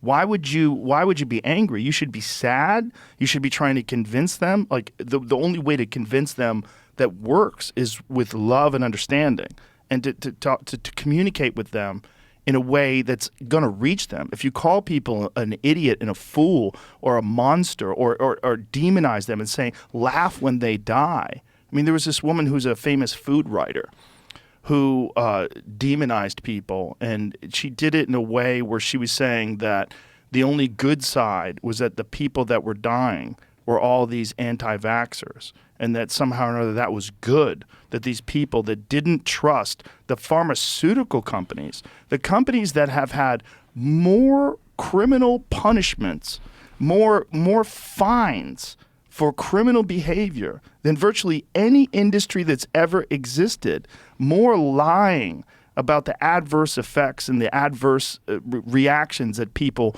possibly could have or were going to have about these drugs that they pushed, where we have internal memos where they describe, like in terms of Vioxx, they describe these potential bad side effects that are going to happen, but also say, but we will do well with these. We have those. We have that evidence. Yep. So these people that got duped, I have nothing but love for them. And I think the only way we're going to get out of this is if we forgive them. And people are so hesitant to do that, and they're like, fuck them, fuck this, fuck that. You can't have a society with fuck them, because Right. we are them. They are us. I could have been one of them. If I wasn't doing this fucking podcast, okay? If I was just a regular comedian and that's what I did for a living, and I didn't pay much attention to alternative media and podcasts that were discussing this, and people like Peter McCullough or Robert Malone or all these people that were sounding the alarm, if I was one of those people that didn't have the access to these kind of conversations, I would not have a nuanced perspective. And if I had gotten vaccinated and other people didn't, I would be like, fuck those people. I would be just like people I know who I used to be friends with, who now hate me and are angry at me and talk shit about me online. And I forgive them, because I would have been like them if I didn't have the access to the kind of conversations that I've had, if I didn't have the kind of mindset that I have, that my personality that is just immune to bullshit. When bullshit hits me, I'm go, oh, I know what this is. I grew up without a dad, okay? I don't trust people. I think there's a lot of bullshit in the world. You know, I've had people try to do things to me. I've been in dangerous situations. I know people can be sketchy. There's sketchy fucking people out there in the world. And the people that haven't experienced that and don't have that perspective, I can understand why they formed the conclusions that they did, because I could have been them. I 100% could have been them. The only way that we can help each other is for people like you and people like me and other people that have had these other perspectives, the Aaron Rodgers of the world, these people that have been demonized, to forgive people. And if we don't do that, we just continue these ideological tribes that battle each other and move the goalposts, because we saw the goalposts get moved when it turned out that, well, COVID doesn't, or the vaccines don't stop transmission. They don't stop infection. They don't stop you from getting sick. We saw that happen, and then we saw the narrative change. You know, we knew that, and we knew that it was just going to prevent you from serious illness. Well, why were you mad at me when I didn't get seriously ill? Why were people mad at me? Like, what? Because I didn't do what they did, and they thought they did the right thing, and I didn't do the right thing, and I'm some crazy kook who believes in the flat earth and fucking chemtrails or whatever the fuck you want to attribute to it. And that's the reason why. And I'm promoting dangerous misinformation that actually turns out to be true. That's what's so crazy about all this. I totally agree. Now, let's sort this out. I'm arguing that we should be forgiving of people who made this error naturally, which is almost everybody. What I'm arguing is beyond that line for me, where I'm not ready to forgive, is if they are continuing to do it. The only way they're going to stop is if we don't fight it. We just I feel like you have to present the information that seems to be true and valid. And I understand why people came to incorrect conclusions, why they have uncharitable perspectives about people that did not get vaccinated. I understand them. But I can't hate them because I could have been them. Oh, I'm not arguing to hate anybody. But even if they're doing it right now, like that lady just tweeted that right now. Sean Penn recently said that he thinks that unvaccinated people should have been jailed. I mean, I don't hate him. He shouldn't be speaking on this, right? He's just famous. Because he's famous, his words carry weight. He could have been a guy at a bar that, works for some fucking trucking company or something, and he has this perspective. Well, we should fucking jail him. But it doesn't mean he's informed, right? It just means he's talking. And because he's talking and he says something that turns out to be incorrect, and he happens to be famous, then it becomes broadcast everywhere. I forgive him too. I forgive all these people with these wrong perspectives because that's the only way we get out of this. And if we don't do that, then we head into further and further polarization. And this is what I'm scared of. What I'm scared of is that people dig their fucking heels in and just decide that all these people that didn't get vaccinated are all a bunch of MAGA supporting, racist, xenophobic, homophobic, transphobic assholes. And we hate assholes. They did it out of hate. And that's what that lady's saying. She's like hook, line, and sinker. They did it out of hate. Which is crazy to say, especially if you might have known someone who had an adverse effect early on, which I did. I knew a few people that got really wrecked early on. Friends of mine, comedians. I know people that are in their 30s that have pacemakers now. I know people that have had adverse effects. There was a recent poll that suggested that 28% of Americans know someone who died from the vaccine. That's purely anecdotal. Now, do we know that that person actually died of the vaccine? We don't.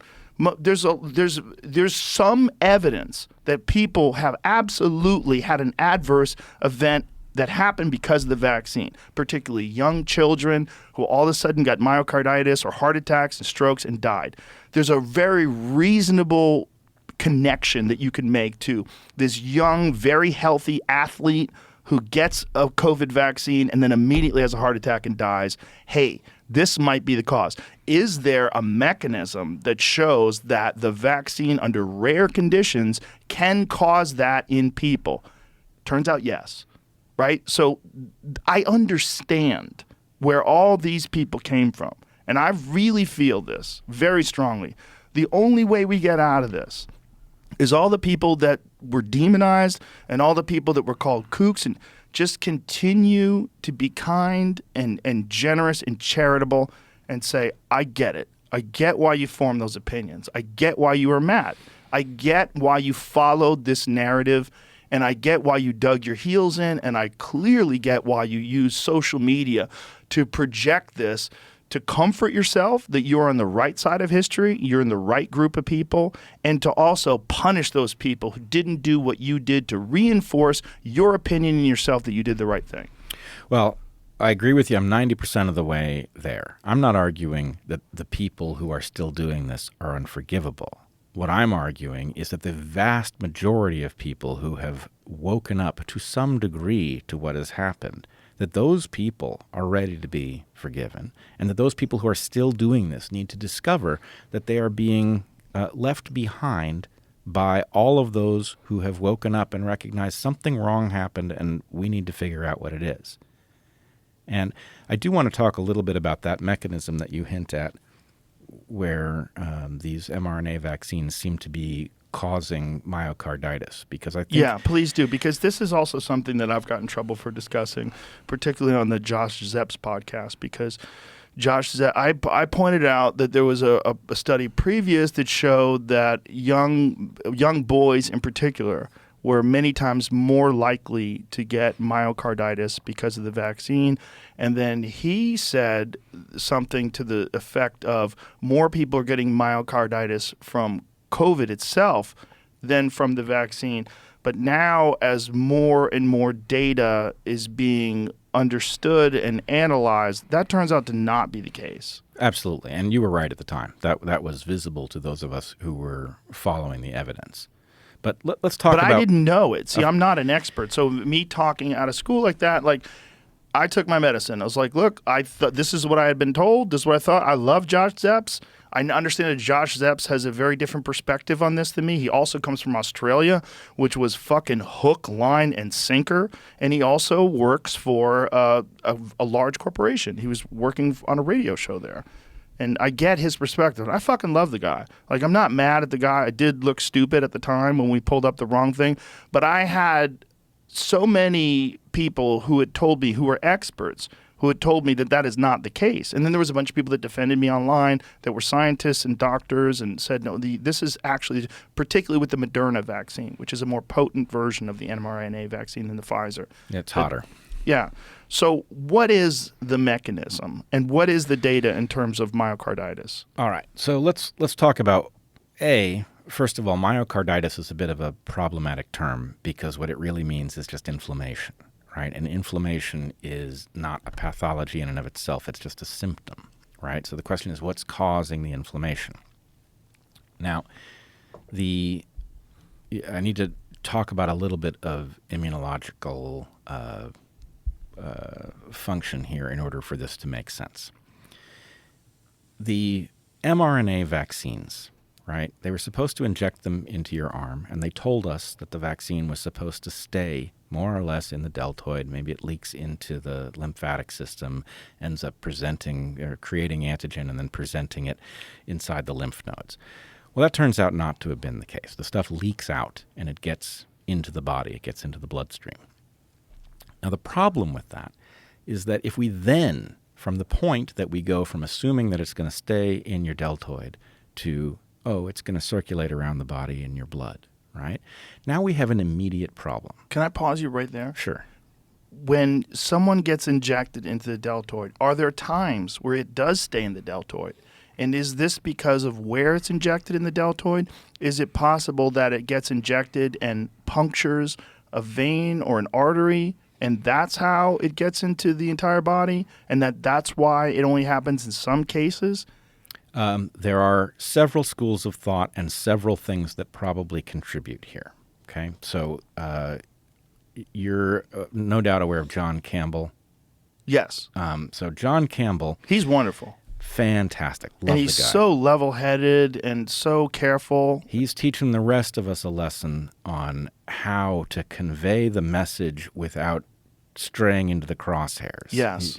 I love the guy, both at the level of his comprehension, his dedication to teaching things in such a way that people understand it. Anyway, and his expertise. I think so highly of him. Yes, me too. And he's been for a long time pointing out that there's an obvious thing known from medicine, which is that when you inject somebody, that you pull back on the plunger and the syringe, and if you see blood, you go further in before you inject.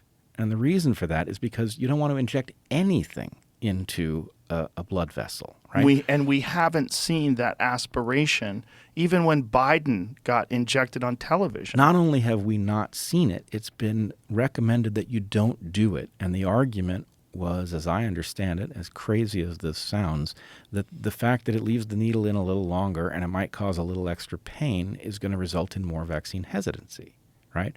As if injecting things that are supposed to go into the muscle but then end up in the bloodstream and then cause adverse events isn't going to cause vaccine hesitancy. So is that possibly why some people got vaccinated and had no issue with it whatsoever?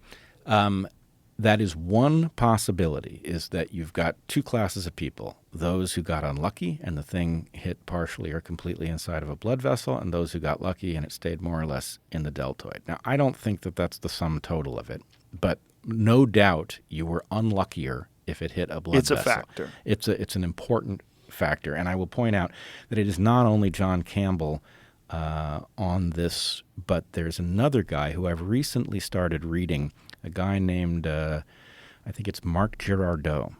And he's been advancing something that he calls bolus theory. I would call it hypothesis. But in any case, his point is that a lot of adverse events having nothing to do with this particular vaccine, but in general have to do with that fraction of cases in which somebody gets a huge dose, a bolus, that flows through their circulatory system for something that was designed to leak out slowly through the lymph. So anyway, I would encourage people to look him up and check out his take on the COVID vaccines. And then there's a third contributing, I guess there's a second contributing factor here potentially. And this is something that Peter McCullough has talked about. Peter McCullough has talked about it. You should also check out Chris Martenson. Do you know Chris Martenson? No.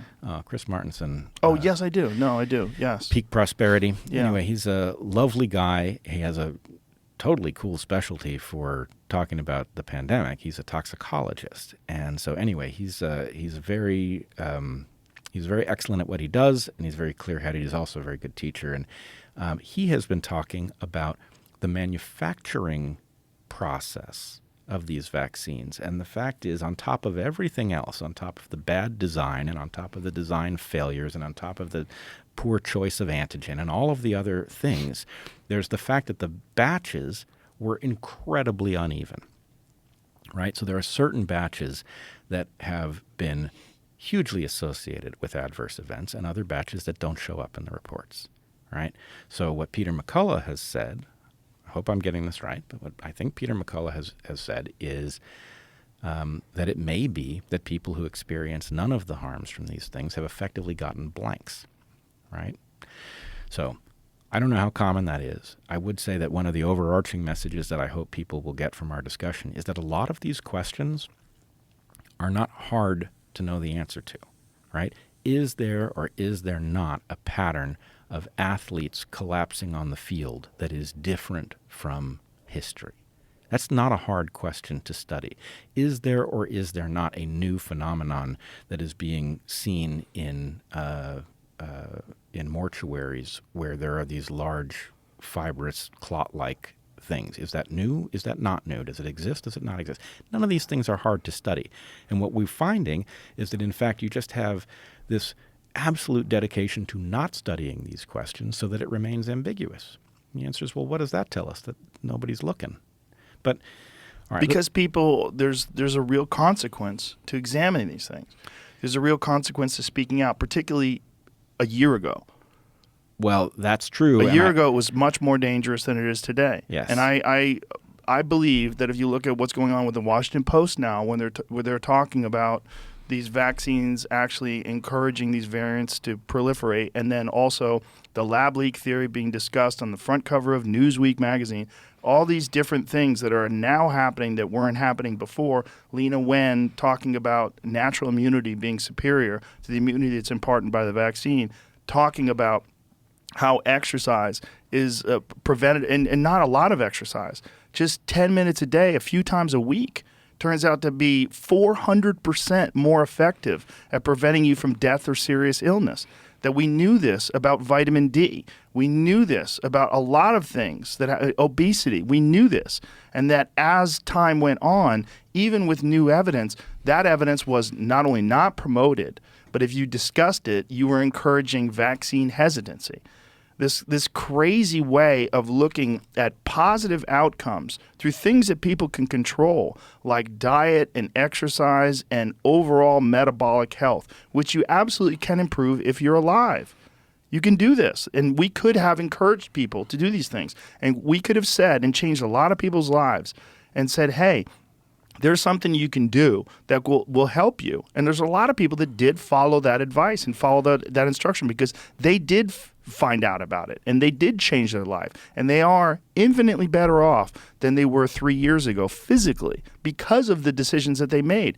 We could have encouraged millions of people. I don't know how many people would have done that because it's very difficult to make a horse drink. You can lead a horse to water, but getting them to drink, that's the old expression. It's very difficult to get people to take steps that require discipline and focus and commitment, and also overcoming procrastination and this resistance that people have to change. But you could have at least encouraged it, and it would have made some people react to it. Well, there's that, and the lowest bar of all was the vitamin D. Yeah. Right. So the point is how dedicated does somebody have to be to recognize A, that they're probably deficient in vitamin D, B, maybe spend a little time in the sun while it's high enough in the sky for you to make it, and at the very worst, C, supplement. Did you ever see the discussion that I had with Peter Hotez, where Pierre Corey put on his pull that up? It's Pierre Corey's Twitter page.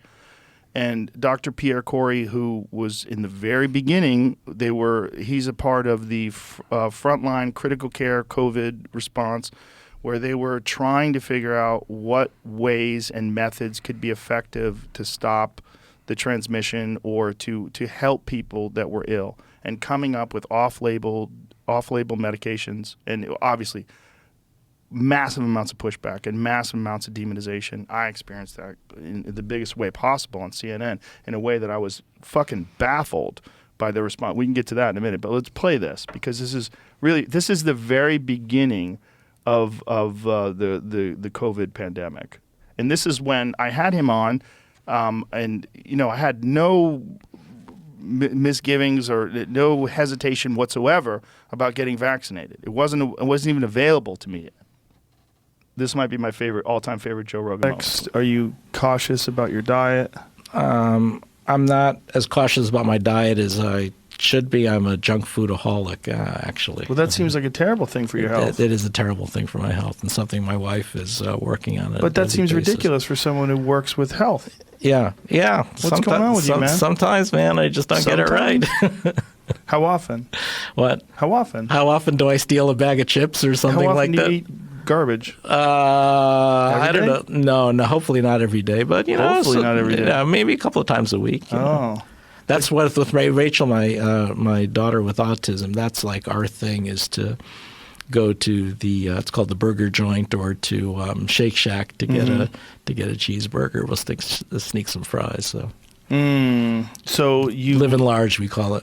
Like that mouth pleasure so much, you're willing to sacrifice a little bit of health. I am. Yeah. I have to concede that's the case. Well, I don't have to tell you, but there's a large body of data that connects poor diet to a host of diseases. Mm-hmm. That seems like a crazy decision for a guy in your line of work. There you go. Sometimes it's not all brain. It's something else. But if you ate healthy food, the thing is, your body starts craving healthy food. You start feeling no question, results. no question about it. Do you take vitamins? I don't take vitamins. Really? Yeah. I don't wow. think they do. I don't think they're needed, because most in the American. Hold up. You don't think they're needed while you're eating junk food? Well, hopefully I'm not only eating junk food. Okay, right? but there's a large body of clinical research on the efficacy of vitamins, especially vitamins D, vitamins B. I have taken vitamin D for periods, on the recommendation of my internist. Yeah. What about essential fatty acids, which are great for your brain, fish oil, all these different things that are fantastic for your I'm not going to argue with you. What is going on with you, doctor? You got it over me. Yeah. Listen, but you would have a much better argument, don't you think? You're making my wife stay here. If you're taking care of yourself 100% instead of but you still need your vaccines. I'm sure you do, but vaccines aren't going to prevent cancer. No, that's true. Right. That's true. There's a lot of diseases. Or diabetes or cardiovascular disease. And a lot of these diseases are connected directly to diet. Right. Yeah. Come on, man. And other lifestyle changes. Yeah, good. Exercising. Sedentary life. I try to go on the treadmill for 30 minutes every morning. I do it. Actually, I'm pretty good about that. Yeah? 30 minutes every morning. Why don't you just go for an actual walk? It's more interesting. I do that too. So I do about 30 minutes on the treadmill in the morning, and then I take a long walk with my wife in the evening. Oh, that's good. But the thing that knocks the crap out of you is the travel. Yes. I find that very frustrating, because you don't exercise right, and then you don't eat well, and you don't control the diet as well. So that's well, I have a solution to that, and eat well and exercise. Those are the solutions to that. Just do it. You know, Right. I treat it like I'm brushing my teeth. I brush my teeth every day. Yeah. I exercise every day too. Yeah. So when I travel, I don't have an option. When I land, I go to the gym. This is how it goes. I land, I get in my hotel room, I put my shorts on. Yeah, I do that go to the too. gym. I do that too. When It's I the can. only way. Yeah. Yeah. If you have to do it, if you say this is just what gets done, Right. this is how you do it. Yeah, I try to be really compulsive about that. So Yeah, I have it written out. I know what I'm going to do. Mm-hmm. Especially if it's great if the hotel has a good gym. The hotel, you know, if they have weights and a bunch of different. or things I'll you run can do. outside if we don't have it. You run? Yeah. Do you? Not very well, but No, but you do. Okay. yeah. We're gonna get you healthy, buddy. Yeah. Can't be pushing only chemicals in injectable forms to facilitate health. Fair enough. Yeah. Fair. Not chemicals, they're vaccines. Oh, I'm sorry. What's in them? What? It's not. I mean, it's some sort of chemical. No. No, they're antigens, right? They're Right. they're What's the they're fluid? macromolecules. What's the liquid stuff? Typically, it would be saline or salt water. And Right. Very telling. Right. Yeah, absolutely. Especially now that we know about evidence that points to having good health being one of the best ways to fight off all kinds of diseases. Yeah, it's like the substrate on which these diseases do or don't function. Peter Attia has talked about this in depth about just having a healthy body reducing all-cause mortality by an enormous factor, reducing cardiac events, cancer, and that if there was a drug that did what exercise does in terms of promoting overall health and metabolic health, that would be one of the most important drugs that's ever been introduced to human populations. Yeah, absolutely. But the fact that this unfortunate conversation for him, the way it aged now, what we know now about Peter, and I think Peter's a great guy. I've known Peter for a long time, and the reason why I had him on the podcast is I talked to him about diseases when I was doing Joe Rogan Questions Everything for Sci-Fi, and he was explaining to me how many people were infected by parasites in third world countries and in tropical climates. This was one of his areas of expertise, and I found it very stunning that he was like, the majority of the people in these places have parasites. I'm like, oh my God, it's crazy to think of. And he was talking about how dangerous this is and how important it is to try to treat these things and help these people. But then when someone is a person who is publicly telling people that they have to do one very specific thing that turns out to actually not prevent COVID, not prevent transmission, and continues to say it, but doesn't do the things that we know can help, that you can do without that, like good diet, vitamin D supplementation, exercise, losing weight, all those things. I mean, this is a very unfortunate sort of narrative that got pushed, that there's only one way. It's a very binary way out of this. You got to inject your way out of this.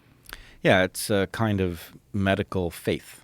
Yeah. And it's completely unsubstantiated. And what's more, I mean, when medicine works, it's because it leverages true things about biology, and it leverages them elegantly. It's not these giant interventions that save the day, right? It's elegant, minimal interventions, and these particular so-called vaccines are nothing of the sort. And yet, for people, I mean, it's almost like a kind of transhumanism, where these people have put their faith in what their doctor can do for them, rather than in preventive practices that would actually make them much less vulnerable in the first place. Yeah. We should go back to the myocarditis mechanism. Oh yeah. Okay. So when the vaccine, the so-called vaccine, the mRNA vaccine, enters your body, you have lipid nanoparticles coding this mRNA message. The lipid nanoparticles have no targeting mechanism in them. They're just dumb, fatty interfaces. And that means that they will interface with any cell they encounter. Now, different cells may have different affinities, but there's nothing that tells that lipid nanoparticle coat which cells to go into. And so when this leaks out of your deltoid, or when it travels out of your deltoid in a blood vessel, you now have these pseudoviruses, effectively, a fatty coat with a gene message inside written in the language of mRNA, and it is going to be taken up by cells that it encounters haphazardly around the body. Okay? It gets into the cell translates, this is RNA, so it transcribes the message into protein. That protein, the spike protein, is then exported to the surface of the cell. It's supposed to stick there. Surely some of it does. We now know some of it does not. Some of that spike circulates around. But the problem is you've now got a cell that is displaying the spike protein. That's according to the design of this inoculation, right? The cell is displaying this protein. The body, the immune system, looking at a cell in your body that is displaying your own proteins and foreign proteins, thinks it knows exactly what it's looking at. The only thing that can be is a virally infected cell. And there's only one thing to do with a virally infected cell, and that's to destroy it. So we are programmed. Our immune systems, every day of the year, are circulating, looking for cells that are showing the signature of having been invaded by a virus, and then it destroys them. Not because losing cells is okay. It's not. It's bad for you. But because it's better than leaving a cell that has been captured by a virus producing more virus. Now, if this happens, if you get injected and these things are circulating in your blood and they get taken up in your liver, right? A certain number of cells in your liver will then be destroyed by your immune system. It's probably not a big deal because liver can replace itself at a very high rate. If it happens in your heart, it's an absolute disaster. And the reason it's an absolute disaster is that your heart, for reasons we can get into if you want, is not an organ that repairs itself, right? What it does instead is it scars. So you've got this mechanism where the failure of the vaccine, either because nobody aspirated the syringe or because it was leaking out of the deltoid anyway, is circulating in the body. It gets taken up by cells. In some unlucky people, those cells will be in the heart. When those cells in the heart do their job and transcribe this new message, they will be attacked by the immune system and destroyed, creating a wound in your heart, right? Now, if you wait long enough, that wound will hopefully scar over. It will diminish the capacity of the heart to do its job. And for people interested... Permanently? Yeah. Oh, absolutely. Right. That's the thing about the heart, is the heart, I mean, it is actually downstream of something, as you know, I studied a long time ago, which is the trade-off between tissue repair and senescence. And so the heart, one of its most amazing characteristics is that it doesn't get cancer, right? But the cost of not getting cancer is that it doesn't repair, right? It scars, and that reduces the capacity of the heart to do the job that it does. And it also is going to create a vulnerability, right? Now, again, the question of whether or not people are dropping dead at a high rate during athletic events is a readily studyable question, right? It's possible that this happens with some regularity, that we don't know it because it doesn't generally get reported, and that during COVID people are super sensitive to these things and they're now circulating the clips. It's also possible that it's happening at a much, much higher rate, and that the reason has to do with this very flaw. Is there data on this? That's the question. Why isn't there? Why, given how easy a question this is to answer, why isn't there data? Now, I will say there's data on related matters. You should check out the Substack of an excellent biologist named Jumi Kim, who has delved into a number of the issues surrounding COVID and vaccines and the like. And she has put together an excellent analysis on the effect on athletic performance of these vaccines. And it's pretty surprising, right? There is, in some large fraction of people who get the mRNA vaccines, a substantial decrease that I think she says is akin to something like the loss of 10 years of vitality. That's not a small loss.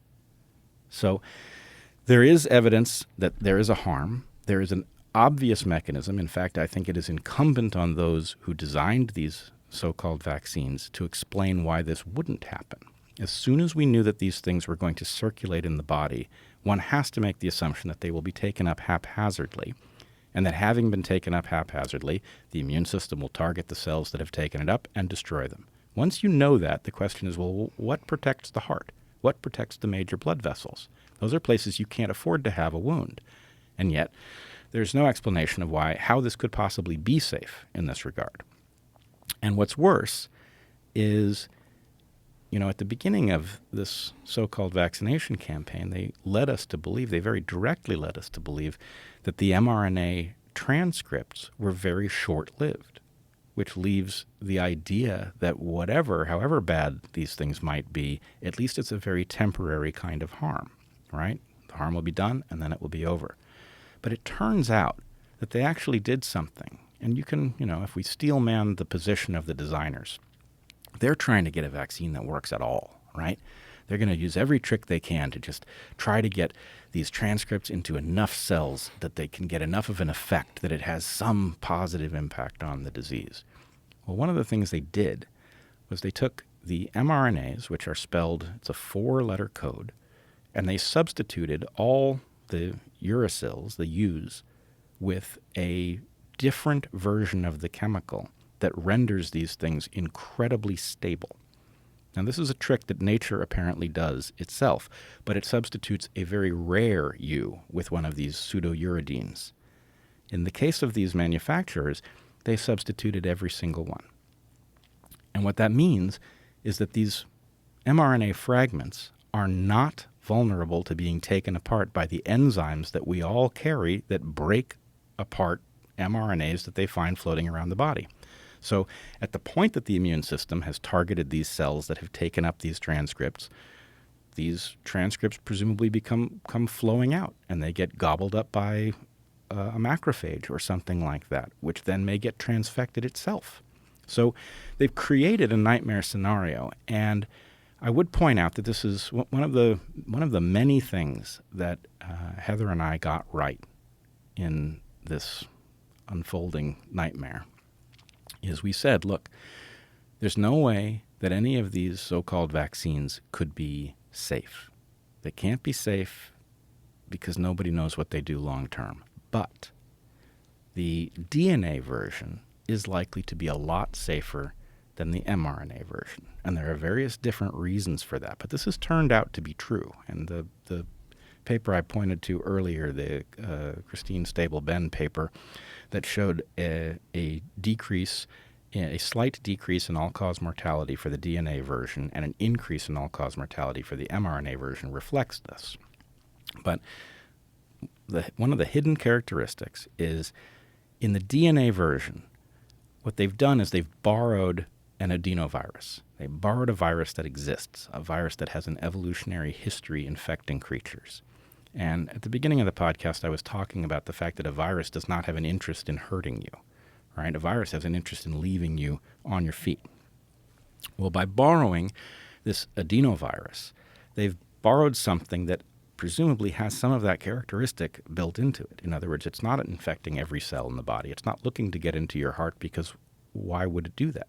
It doesn't help it to transmit itself, so it's not a good thing to do. So you've got the fact that the adenovirus is superior than the lipid nanoparticles. You've got the fact that DNA does not have pseudouridines, so it does not have this ultra-permanent nature that they imbued the mRNA transcripts with. And this creates an environment in which these two things, which then go on both to produce spike protein, which was not a good choice. Spike protein is a dangerous thing for your body to be producing. But what it means is that we actually have a controlled experiment where the hazards that come from the spike protein apply to both versions. But the hazards that come from the lipid nanoparticles, the lack of targeting, and the stabilized mRNAs only apply to those vaccines. And we are seeing a radical difference in the level of harm. One of the things that people said to dismiss the concerns about myocarditis is they said that it's very temporary and that you take medication and that you get over it quickly. And I saw that narrative over and over again when people were discussing myocarditis. They were saying the myocarditis that's imparted by the vaccine is unfortunate, but it's temporary for most people. This is nonsense. Now, there is a technical way in which this could be true. But if you talk to cardiologists, they don't believe that this is the case, at least not good cardiologists. And the loophole here is that, as I said at the top of the podcast, myocarditis just means inflammation of the And so heart. there's different levels of myocarditis and different levels of inflammation. So is this the discussion when you're talking about myocarditis that's imparted by COVID, which is obviously very bad for you? But by catching the disease, some people do get myocarditis from the disease. But Well, this is one of these pieces of evidence that I want to see explored by an actually independent body. This has been looked at by some folks, and my sense, having looked at the various kinds of data, is that the myocarditis that is seen as a result of COVID vaccination is serious, and it is downstream of tissue destruction. And that's the point. It's not the myocarditis itself. It's the tissue destruction that is causing the problem. It is causing weaknesses in the heart. It is causing arrhythmias in the heart. And all of these things are vulnerabilities. So that's the thing to be tracking. The inflammation itself is like an indicator that something has happened to the heart. But the question is, was there damage? How much damage was there? Right? Your heart isn't innervated in the same way as your surface. So you don't necessarily have evidence that you've got a weakness in your aorta, for example. But if you do, then that creates a hazard for you. And it creates a hazard that's particularly acute before it heals or before it scars, and remains a vulnerability after it has scarred. So the idea that, you've got inflammation in your heart, we give you some drugs, it gets better. It may be that the inflammation gets better, but the question is, were you damaged? Right? That's the key issue. Were you damaged, and what implication does it have for your capacity to function? What implication does it have for the threshold at which your heart is no longer capable of doing what it needs to do? Right? That's the question with the possibility that athletes are collapsing on the field due to heart attack with an irregular frequency at this point. Is you can imagine somebody, an athlete, who has a very strong heart. It then becomes damaged.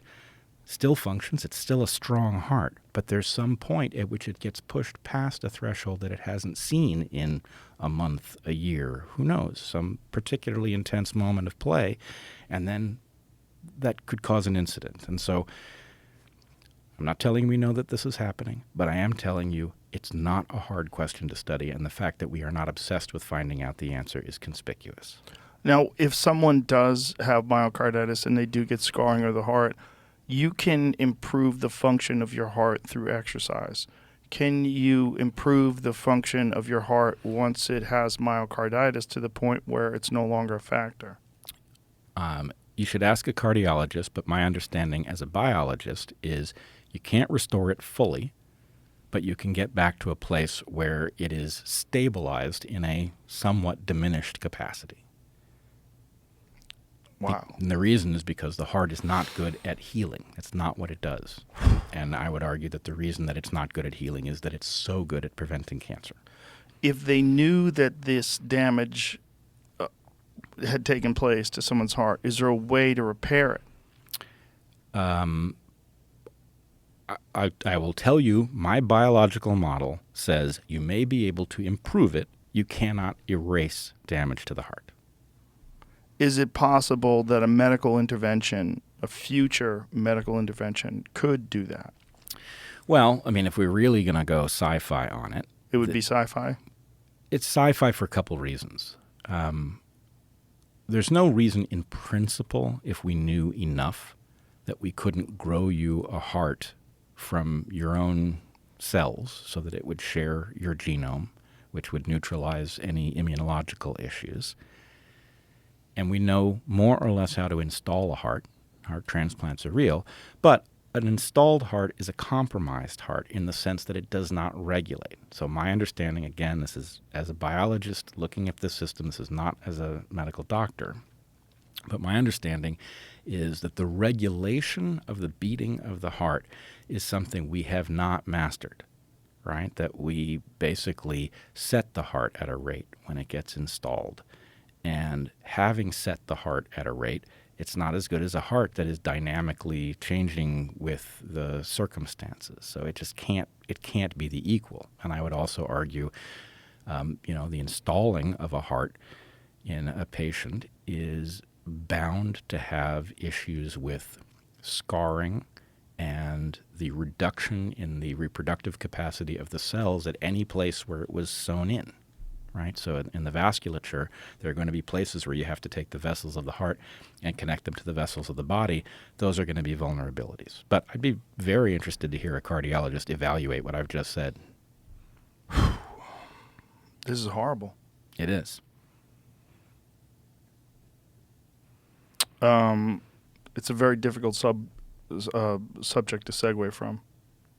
Are we going to talk about this young man who collapsed yesterday during the... Well, we don't know much, right? We do know that Dr. Sanjay Gupta was on CNN, and he gave a reason why this young man had this incident. I don't believe that he's actually physically examined this person, so I'm not sure why he came to that conclusion. But there is a possibility that on impact, that there's something that happens if someone gets hit at the exact right time, and if they get hit on the heart at the exact right time, that it can stop the heart. I think we can do better than that. Okay. I think we can say cardiologists, including Peter McCullough, have looked at the footage, and they believe that this is exactly what happened, right? That there is this moment in the heart's rhythm in which, in my mind, it's like if you had an explosion in in the cylinder of an internal combustion engine, as the piston was coming up to the top, it would stop it dead rather than exploding at the right moment and driving it back down, right? So there's some moment of vulnerability, and a hard enough hit can stop the heart. And so anyway, Peter McCullough and others have looked at this tape and said that appears to be what happened. But as with so I'm sorry, I'm not a football fan, so I didn't know this young man's name before this incident yesterday. Jamie, do you know his name? DeMar Hamlin. DeMar Hamlin. So I don't know how well you know him. I looked at him, and I would just say, in having this discussion, I think it's really important.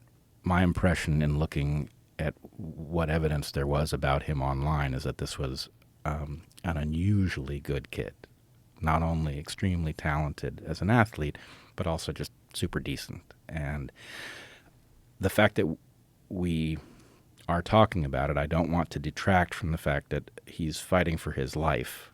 And that's true, and we should be rooting for him irrespective of what has happened here. This is somebody who deserves to have a long life ahead of him. We don't know. And so it is possible that someone could get hit in that regard, and it could cause that thing to happen. And it has happened before, particularly with people getting hit in the chest with fastballs, right? Right. But what needs to be done is a proper differential diagnosis in which all of the contributing factors are found. The other thing we can say, in a brief look this morning, I found that nobody has died on a football field in the NFL in 50 years. Now, maybe that's wrong, but that's certainly the evidence I found in a couple of places. This is a very rare event. Now, obviously, he's still alive. So have people had heart attacks in football games previously? I know they've had heart attacks playing soccer before. People have had that. Yeah, I can't. Soccer is a particularly difficult sport in terms of your cardiovascular function. Right, because those guys are in fucking insane shape because you have to be. The amount of strain, they're sprinting. I went to see the Austin has a soccer league, and I went to see it live, and I was really impressed. I was, first of all, impressed, but these guys have fucking thoroughbred legs. I mean, they are in insane shape. And just the demand, as a person who works out, watching the demand that's required to the body to be able to perform that way, sprinting constantly. And soccer, my friend Eddie, who is one of the owners of the local soccer team, he was explaining to me that one of the reasons why it's not good for television in America is because they don't take breaks. Right. They don't. It's not like, you have a stop. We'll be right back with, first down, and we'll be back with commercials, and you can, Pizza Hut and all that shit. You play your commercials and then you come back. I mean, that's how you fund television. You need commercials. But soccer just goes on and on and on. I mean, yeah, no, it's in some ways, I'm not an expert in this, but it seems like it's the worst case scenario because basketball is full of motion in a way that football isn't, but it's a smaller court. Yes. Right? Yes, So much there's- smaller. So there's a lot less distance to run. And there's timeouts. There's just like things that happen where you get little breaks. Right. Soccer whereas- players have to be in incredible shape. Yeah. And that means that the range of conditions over which their hearts have to be tolerant is very high. And so, again, it's crazy that we are having to deal at the level of anecdote Right. with this pattern or lack of a pattern. Maybe it's not a pattern. But it certainly does seem that we see footage of people collapsing on what they would call the football pitch Yeah. in Europe. Well, what is that, right? So in any case, I worry that in cases in the last couple years where somebody has famously suffered a heart attack in particular or stroke or something like this, that there seems to be some desire not to even open the possibility of what may have caused it, and presumably that's because people are being told it is vitally important that we not fuel vaccine hesitancy because it's essential to protecting the vulnerable and ending the pandemic. And at this point, hopefully we're over that. Hopefully the point is actually, you know what? We need to know what the risk-benefit analysis is for a person taking this. Right? It's essential that we find out.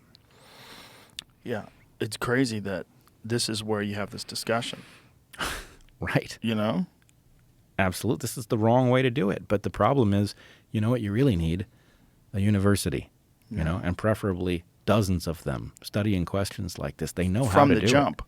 Right. From the jump, being on it objectively from the jump, analyzing all the data and analyzing it without bias at all. Right, because of course we have an interest in finding out what it is that's in the data, what the patterns mean. And then we ought to have a vital press corps looking out for corruption that would prevent universities from pursuing these things properly. Yeah. Right, and it's amazing to me that it's now 2023 and we have none of this, right?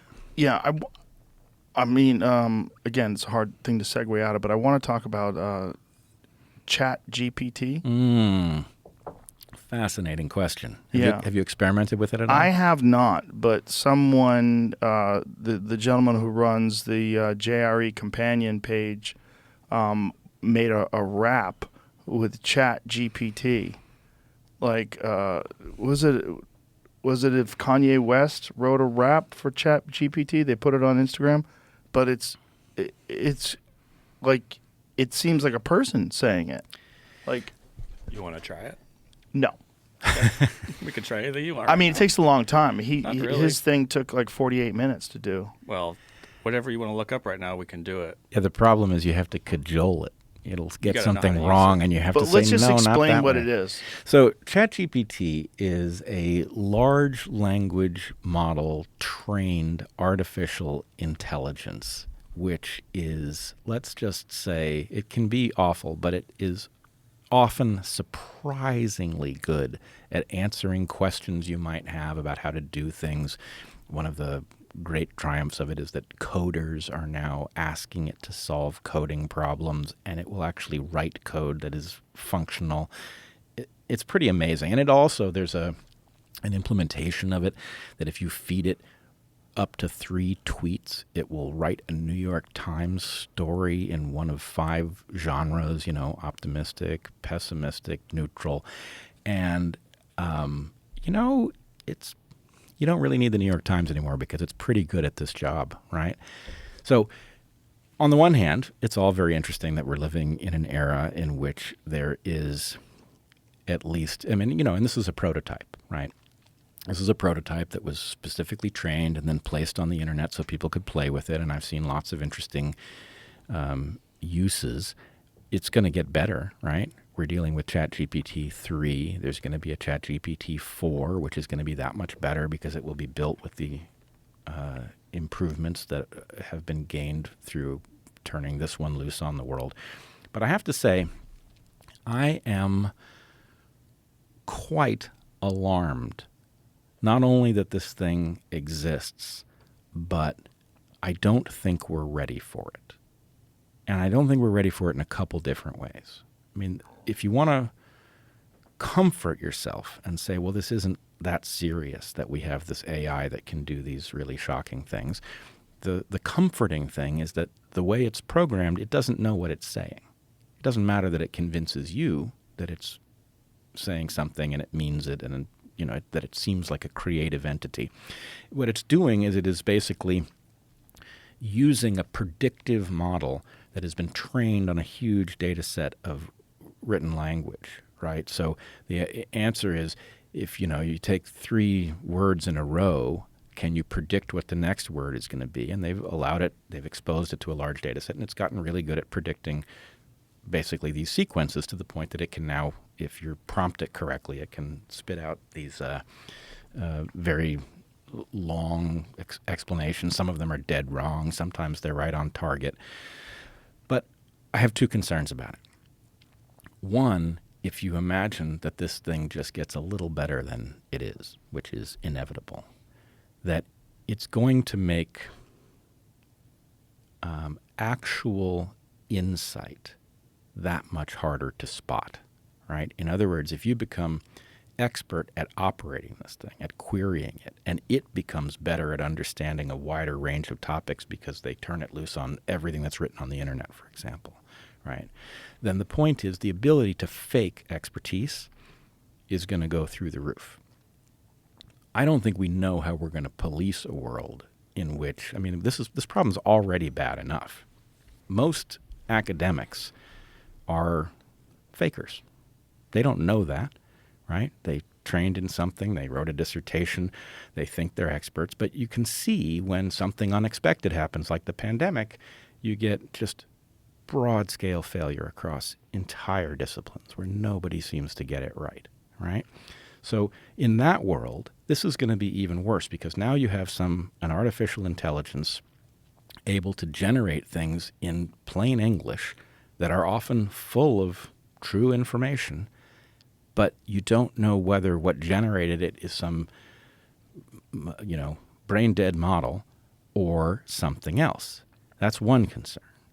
And then the other concern is when we say, well, ChatGPT doesn't know what it's saying. It's not conscious. We know it's not conscious because it's not programmed to have a consciousness. We are actually ignoring the other half of the story, which is that we don't know how human consciousness works, and we don't know how it develops in a child, right? A child is exposed to a world of adults talking around them, and the child experiments first with phonemes and then words and then clusters of words and then sentences. And by doing something that isn't all that far from what ChatGPT is doing, it ends up becoming a conscious individual.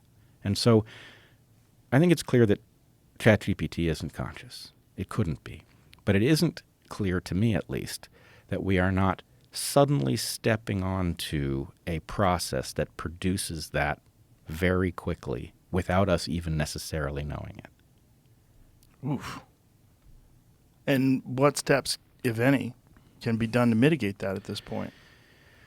Well, it's interesting. I wrote a paper, which I never published anywhere, in, I think, 2016 about this very issue. In fact, I used basically the argument that you could attain artificial general intelligence by imbuing computers with a childlike play environment for language and then exposing them to a huge data set, which is not exactly what's happened here, but it's in the ballpark.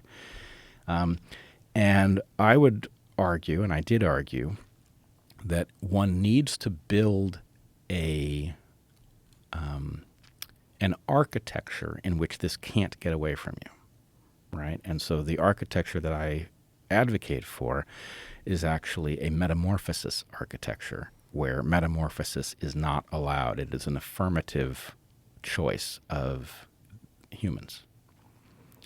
So in other words, if you think about, let's say that we developed some artificial frogs to do some job, to clear some waterway of something.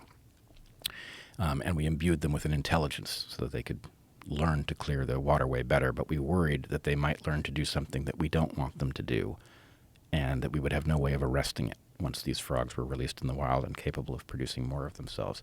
But if what you say is, well, at the point at which you go from a tadpole to a frog, you have to ask us if you can go, right? There's no automatic transition from a tadpole to a frog.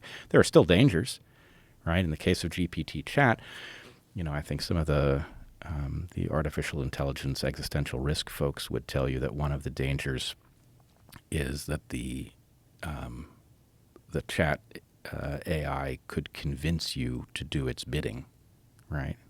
As you said, when you were looking at this, it felt like a person, right? And the point is, something that feels like a person can play on your emotions, right? Can that be used to cause a fail-safe to be removed? Maybe. But in any case, this only deals with one of the two issues I'm raising, the question of actual artificial general intelligence arriving, us not knowing necessarily that it has, right? That's a frightening prospect.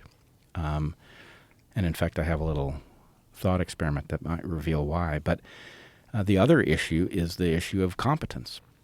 In a world where, you basically have, you have a Cyrano de Bergerac dystopia where everybody is using this thing behind the scenes in order to say things that are beyond their own capacity to articulate, right? Then the world becomes some new kind of hall of mirrors. We've had a hard enough time dealing with algorithms on, on search and feed. This is a whole next level of difficulty in knowing where you are and who you're talking to and what it means and what their motives are. And I think we ought to be on high alert. Whew. When you extrapolate, when you look at what this does and what it's capable of, and what scares people is something that seems to be a person, but doesn't have any emotion, doesn't have any soul. It's not us, but it behaves exactly as us. And then you can put it in a physical entity. So if you have this chat GPT and then you extrapolate to version 5, 6, 7, 8, 9, 10, and then there's a physical thing that has this ability inside of it to communicate with you like ex machina, where it's exhibiting all of the behavior characteristics of a person. Like, one of the most terrifying that's one of my favorite movies of all time. I love that movie.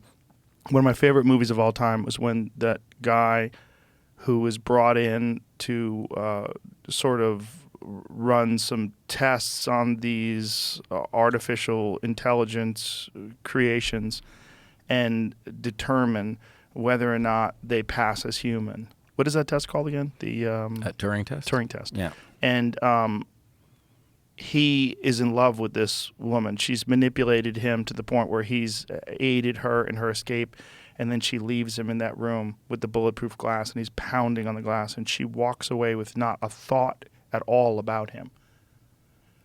It is the ultimate example of the worst case scenario of where this can go, where you have something that behaves exactly like a human being and knows how to play upon your sexual urges, your emotional desires, all of those different things that she plays upon. And then she just walks away from him and leaves him to starve to death in this fucking bulletproof room. Yeah. And, I'm now recalling the film, and it's done very well because it manipulates you passively in your seat. Yes. Right, as it manipulates this character on the screen.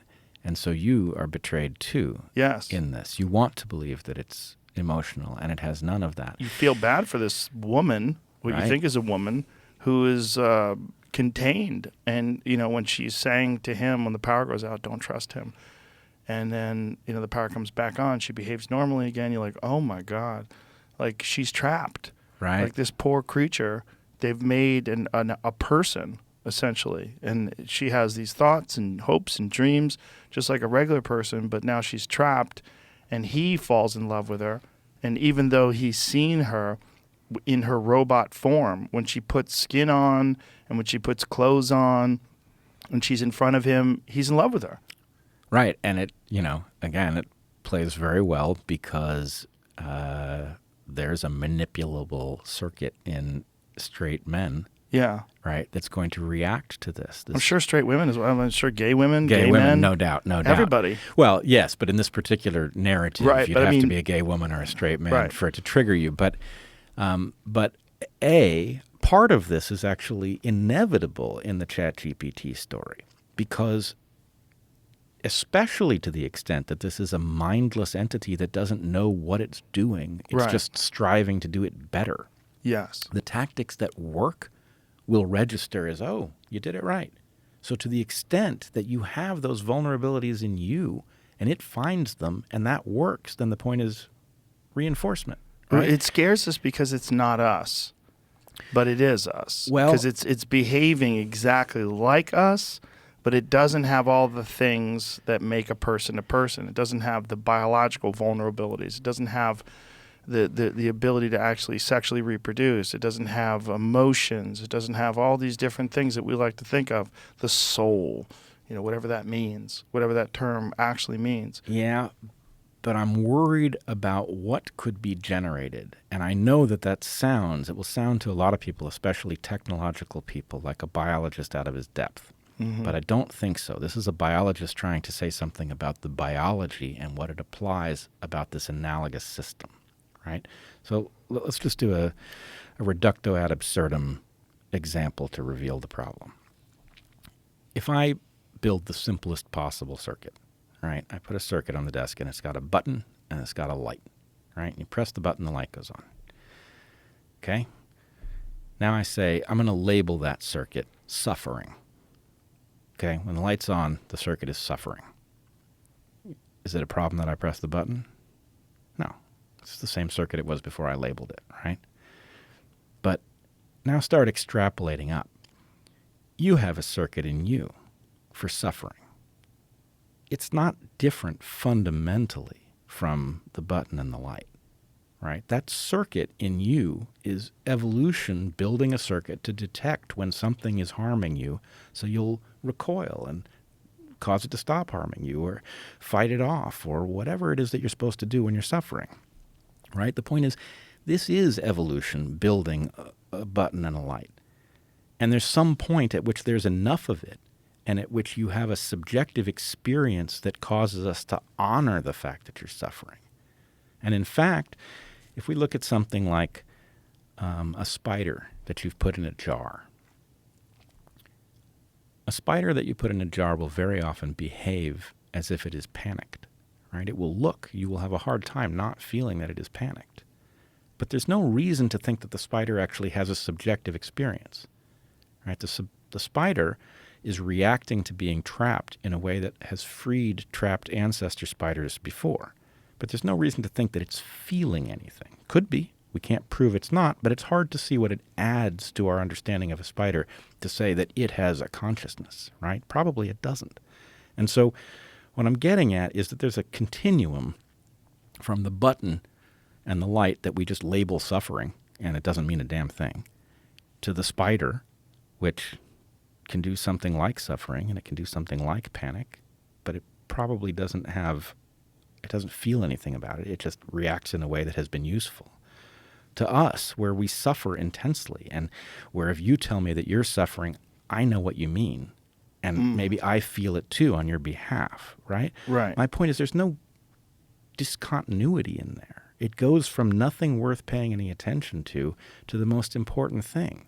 And the question is, if you take a learning AI and you expose it to all of the stuff of human experience to the extent that human beings can report it, and it gets better and better and better at delivering the right thing at the right moment in the right way,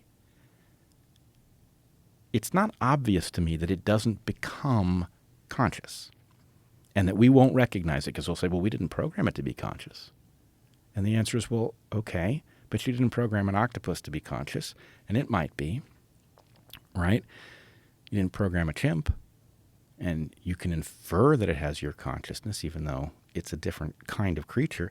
So I guess what I'm looking for is a grounded explanation where somebody who understands both the biological reality, where consciousness develops in us as a mysterious endpoint of a process that does involve children playing with language, looking at other people, seeing how they react, feeling good when they react in a way that makes sense, right? That isn't so far from what this thing is doing. And the question is, can we get a discussion in which we actually figure out whether we're just comforting ourselves that it's not conscious today, that means it's not on the road there, right? Or maybe it is on the road there, and we better prepare ourselves for what it will be like to share a world with some other kind of consciousness that overlaps us in language space. Is that inevitable?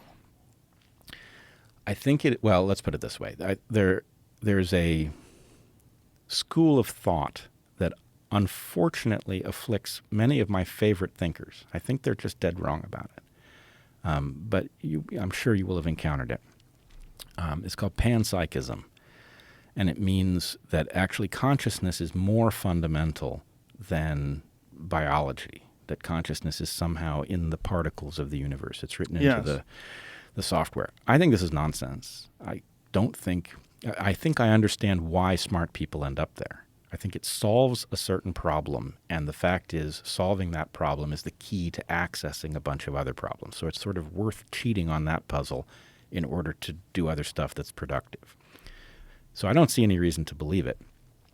If I'm wrong and it's true, then it is not inevitable that these AIs will tap into consciousness, because it's, they could. I'm not saying they couldn't, but I'm saying it's not inevitable. On the other hand, if panpsychism is wrong or substantially wrong, then I do think it is inevitable that this little game we're playing with AI lands on consciousness sooner rather than later. What's terrifying to me is that we become obsolete. But isn't that inevitable? Like if you went back and look at single-celled organisms and you said, "Hey, listen, buddy, one day you're going to be flying a plane. One day you're going to be using an iPhone," they would go, "What? What are you saying? I'm going to be obsolete?" Isn't that true with all organisms? I mean, and isn't there, if there's an inevitable push because of natural selection, evolution, progress, innovation, if there's an inevitable push that things just consistently and constantly get better, isn't there a biological roadblock to that we just can't improve biologically as quickly as technology? Yes and no. First, I would just point out that we are already cyborgs. Right. Right. Not only, our phone is the most obvious way that this is true, but even books, even the ability to just store information in a way that allows us to transport it across space and time without constraint, even that is technology. It's a kind of transhuman technology.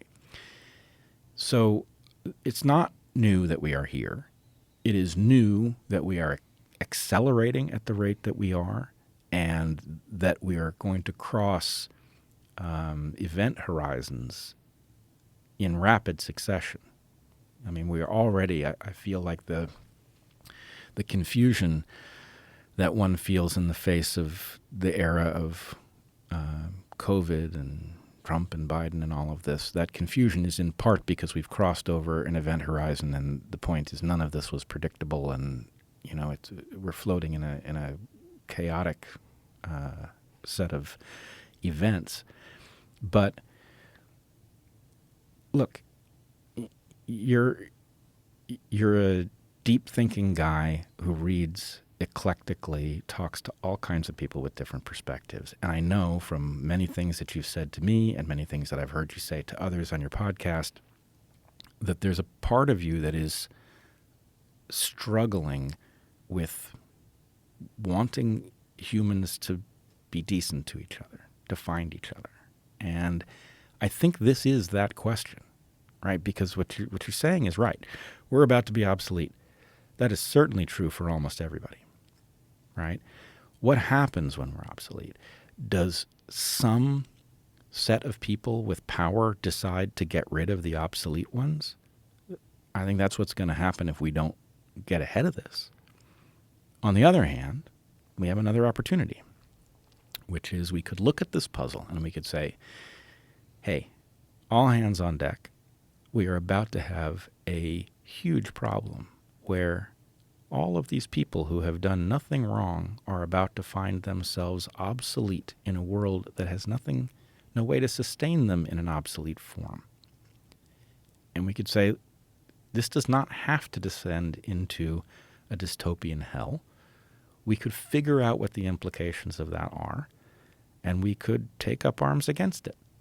We could figure out how we are going to live in the next phase without our ability to deliver our labor being the key question as to whether or not we are entitled to education, entitled to have a place on the planet.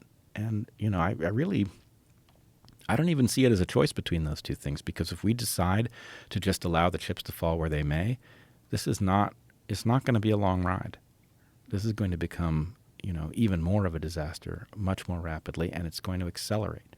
So this is really maybe last call for figuring out how human beings can move into the next phase of being human. I mean, you and I aren't farmers.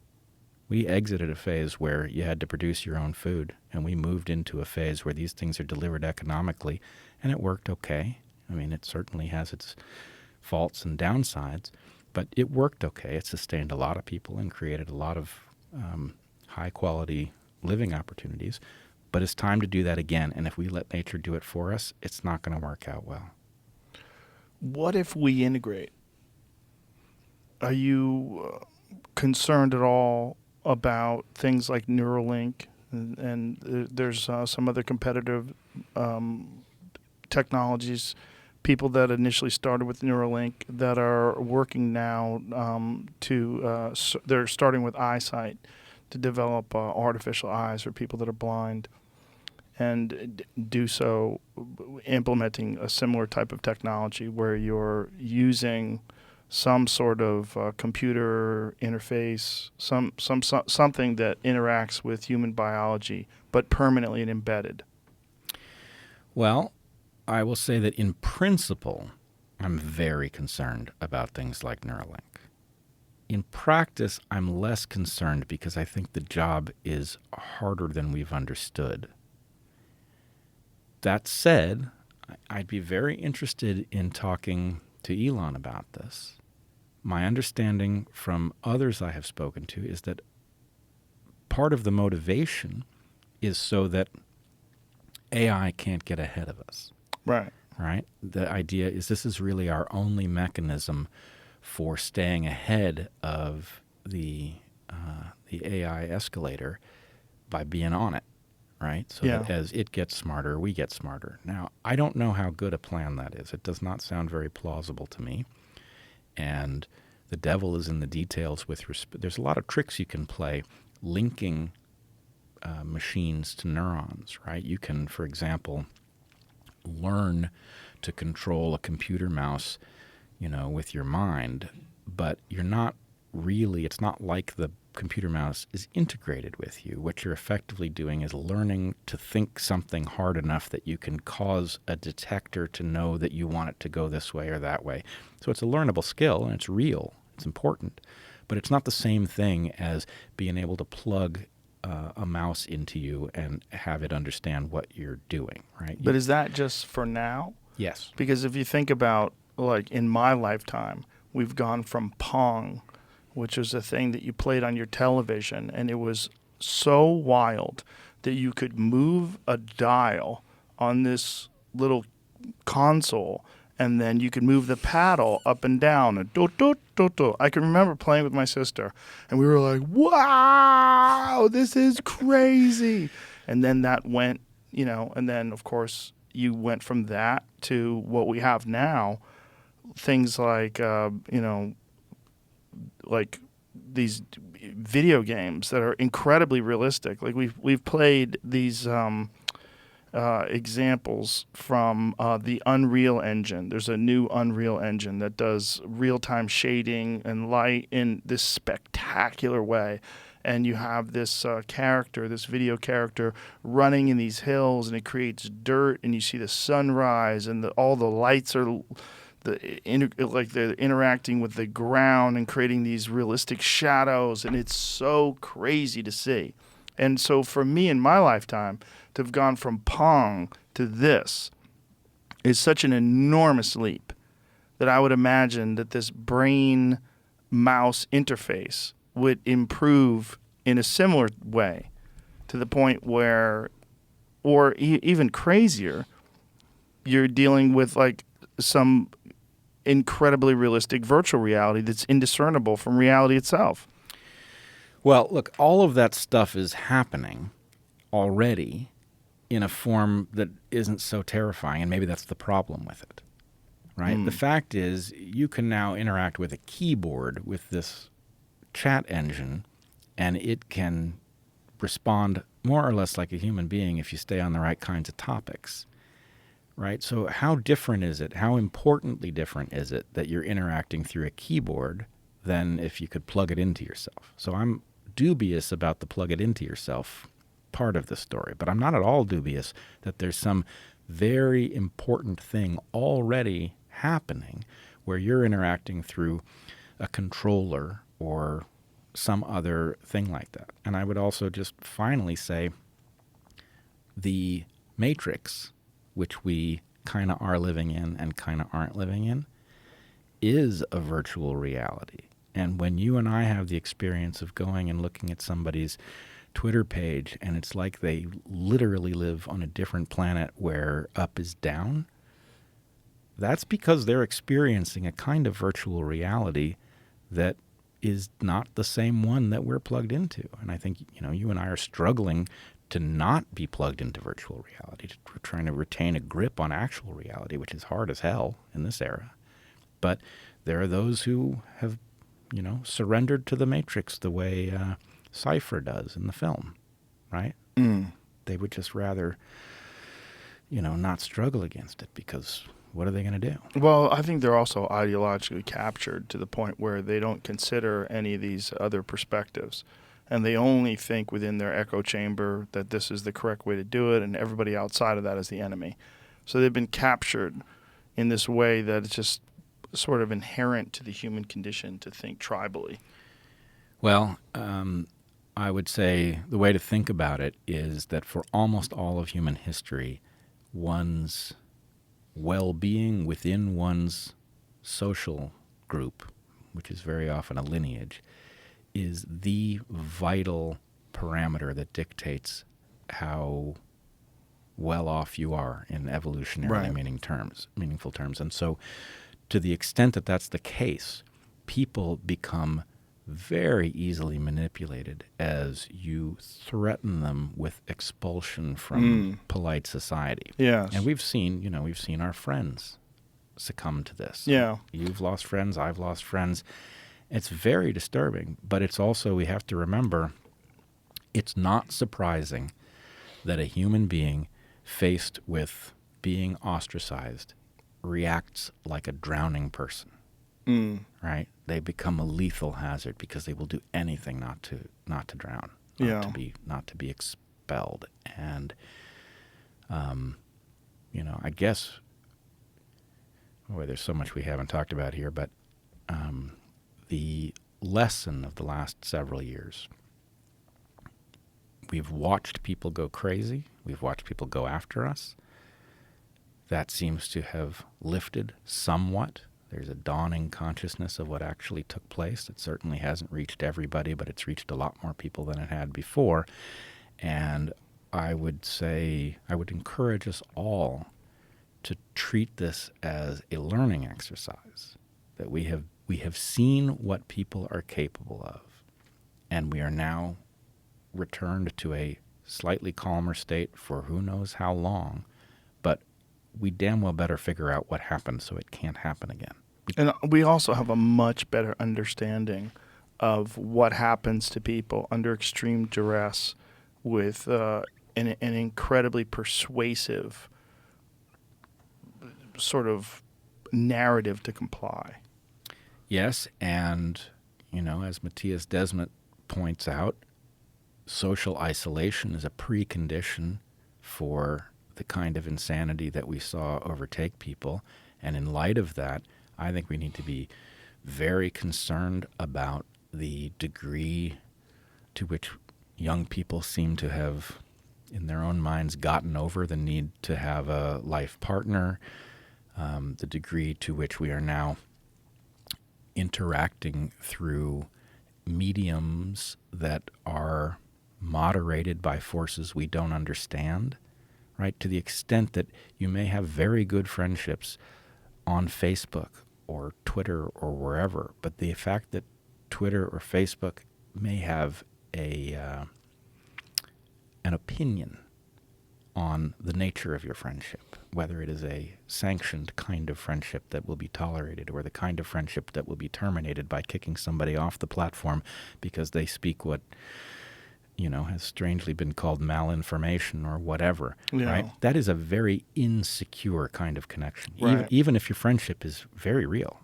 That's the only beautiful thing about, or it's one of the beautiful things about Elon taking over Twitter, is that we do have this new sort of ideological battleground. We have this new town hall form of discussion that a lot of people are very upset about. They're very upset that these, unmentionable people are allowed to communicate on this platform now, and they're very upset that he has sort of, it's so easy for people to demonize him because he's a multi-billionaire, one of the richest people on earth, and that he can just buy this and run it any way he wants. And there's so many attack vectors, in terms of like people pointing out flaws in his application, the way he's doing this, the implementation of his own rules and guidelines and what's allowed and not allowed. But at least we have a place where people can actually talk freely, and you've seen a gigantic change in the kind of responses that people have to bullshit. Like when the Biden administration gets fact-checked and it's proven that they're lying about certain things that they tweet, and then they delete the tweet, that is wild. That is wild to see and very encouraging to me. Yeah, I am slightly cautious, but a huge fan of what I think Elon is doing. I really, he's an unusual guy. He's strangely a little hard to read, even though I think the best interpretation is that he's fairly straightforward about what he's trying to accomplish. And he obviously likes to play games. He likes to win. But the change on Twitter is remarkable. It is not all positive, but I would say it is net wildly positive, right? The difference one feels. I mean, one literally does not feel the weight of Big Brother watching every interaction there anymore. Now, whether Elon can stabilize it, I don't know. He's got a monumental challenge figuring out how to moderate it, and it does need to be moderated at some level. But how you can moderate it without killing off the right to free expression that he, I think, clearly values, It's quite a puzzle. It's a tough puzzle, but I would say I'm rooting for him for two reasons. One of them great, and one of them terrible, and I know it, right? The great one is I think he's headed in the right direction. I've watched him make mistakes. I've watched him correct himself, and I have the sense of a guy who likes to act and is not afraid to realize, oh, that didn't work, and take a different tack. That's a very positive thing. And so, he has skills most don't, and I think he's more up to the challenge than anybody else that I've seen. The other reason that I'm strongly rooting for him is that there's nothing else out there. There is nothing else out there. I mean, the other alternatives are ideologically captured by the right. I mean, if you go to some of these other social media platforms and you try to talk sense about January 6th, you get attacked. They talk about the dangers of invading the Capitol and that it is a real issue. Like, people try to dismiss it. Right. No, it's crazy. I mean, it's crazy on both sides. It's crazy on both sides. It's crazy on both and sides. Isn't that just inherent to the human condition? What you're talking about, like tribal isolation, that like if you're isolated or ostracized from the group, it's very damaging. It's very scary for people. So they do get captured by whatever group they're in. And that we have to stop thinking about it in terms of good people or bad people and think about it rather in terms of just inherent to the human condition to adhere to a group of preordained opinions. Like you're adopting a conglomeration of opinions and ideas that the tribe has accepted. And we're seeing this with woke politics. We're seeing this with crazy QAnon people. We're seeing this across the board with everything. Yeah, and you can see on social media that the potential to make things vastly worse and more polarized and tribal is absolutely ever present. Yeah. And the potential to make it better is also there. Right? Yeah. If you watch, for example, how people react over videos of animals doing surprising things, especially pets that do things that we relate to.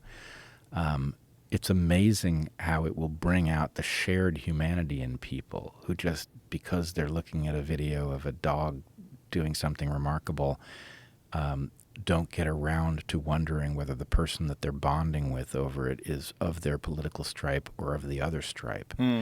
And, it's a lesson. I mean, I know because I was more or less violently ejected out of my home tribe, right, the left, and then was embraced by many people who call themselves on the right, and I found a tremendous amount of goodness over there, people who share values that I recognize from home, right? But what I admire is that you still are the same person. You haven't. There's a few of us that have been ideologically captured by the other tribe, and they embrace it and then change their opinion on so many things and done a complete 180. And it's audience capture, right? They're captured by these new people that have sort of embraced them, and they've completely changed their political philosophies and their social philosophies, and they've sort of abandoned a lot of the things that they grew up with and that they identified themselves, whether they're progressives or leftists or whatever it is. Like when they've experienced this ostracization from the group, they said, well, this other group will take me. I'm fucking dyeing my skin blue and I'm wearing a mohawk like everybody else. They're going to just do whatever the other group does. Yeah, it's true. And you can only do that once, by the way. Right. Yeah, exactly. People catch on. You can't go back. You can't say, no, I'm progressive now. I do believe in a woman's right to choose now. I've changed my position on gay marriage. I'm all for it again. Right. I was against it at one point in time, and now I'm back. Like, you can't do that. Like, you can only do that once. You can only, like, in a lifetime, especially a public lifetime, you can vary your opinions, most certainly. But if you make a complete radical shift in your philosophy in life, like, you really can't bounce back and forth with that one. True. And, for a couple of years, there was a incessant challenge to Heather and me that we were now conservatives and we just needed to admit it. And, I've heard that. Yeah. We kept saying, look, no, this is not a social question for us. This is a question of what we are to do. And as much as we recognize the danger in progressivism, I don't think we can continue to live this way. So we have to be progressives. Now, the danger I see, so the chorus that said we were conservatives actually died down. People got used to us saying, no, we're liberals and we know why. And it doesn't mean that we don't like you conservatives. It just means that we have a different perspective. And that's actually a good thing. Right? Yeah. The conservatives need progressives to talk to because it's the tension between the instinct to conserve what you've got and the instinct to improve upon it that actually makes the system work. It's also, there's a real problem with identifying yourself as one or the other. Like, most people just have ideas that they believe in and have things that they agree with and disagree with, and they have concepts that they have sort of interfaced with. They say, this makes sense to me. And to just wholesale go one way or the other way. It's just you're trapped. Yeah, it's nuts. I mean, for one thing, the slates of different positions that are gathered under these banners aren't coherent. Yeah, no, they're not. They're really not. But the thing I worry about now, maybe a little less after the recent election, it's died down slightly, but in the advance of the recent election, there was a chorus on the right, even people I quite like on the right, who were thinking that there was going to be a red wave ready to just dispense with liberals. And they're like, your time is done. Right? Yes, you did an important job in history, but it's over. This is the time that we now wake up to the glory of conservatism. And, I hear the error that they're making. They're just not understanding conservatives have a vital role, but it only works if there's a tension pulling in the other way. Right. I mean, it's like... It only works if people are allowed to debate ideas, where you can listen to both sides and find out what resonates with you and what makes sense. Hell yeah. And it also it strengthens the arguments on both sides, because you have to shore up your defense. If everybody sucks at chess, and you're a master, like, it's not good for your game. No, it's not. No, you need it. So yeah. Anyway, I mean, I guess I'm appreciative of the number of people who've been welcoming on the right, and I'm appreciative of the number of people. And we're now seeing a fair grouping of people who come from the left who are now homeless because our party is insane, but are nonetheless proudly proclaiming their perspective and and interacting well with conservatives. And really, this is all going to come down to whether the people with ears to hear on both sides are going to be ready to gather and talk about how we're to govern ourselves. And I think the more we discuss this, the more that idea gets into the zeitgeist and people realize how preposterous it is to be so rigidly one way or the other. And that, to only look at conservatives as the good people and only look at liberals as the good people, like that, this is a nonsense perspective. It's the same way that woman was talking about the anti-vaxxers. They all did it out of hate. Like, that's just a simplistic perspective that's not good for anybody, and it's inherently a weak way of looking at the world. Yeah, there's a single error. It's very easy to see what it is, but boy, is it a doozy. It's right? a doozy. I know what I did, and it wasn't wrong. Therefore, everything that the people who disagreed with me did was motivated by the wrong stuff, and it was built of illogic and bad facts and all of that, and And most people have so much stress and so many obligations, they don't have the time to really look at things from other people's perspectives and to try to put yourself in their thought process and put yourself in their shoes and they probably don't even know people like that in their real world. The problem is, like, real interactions.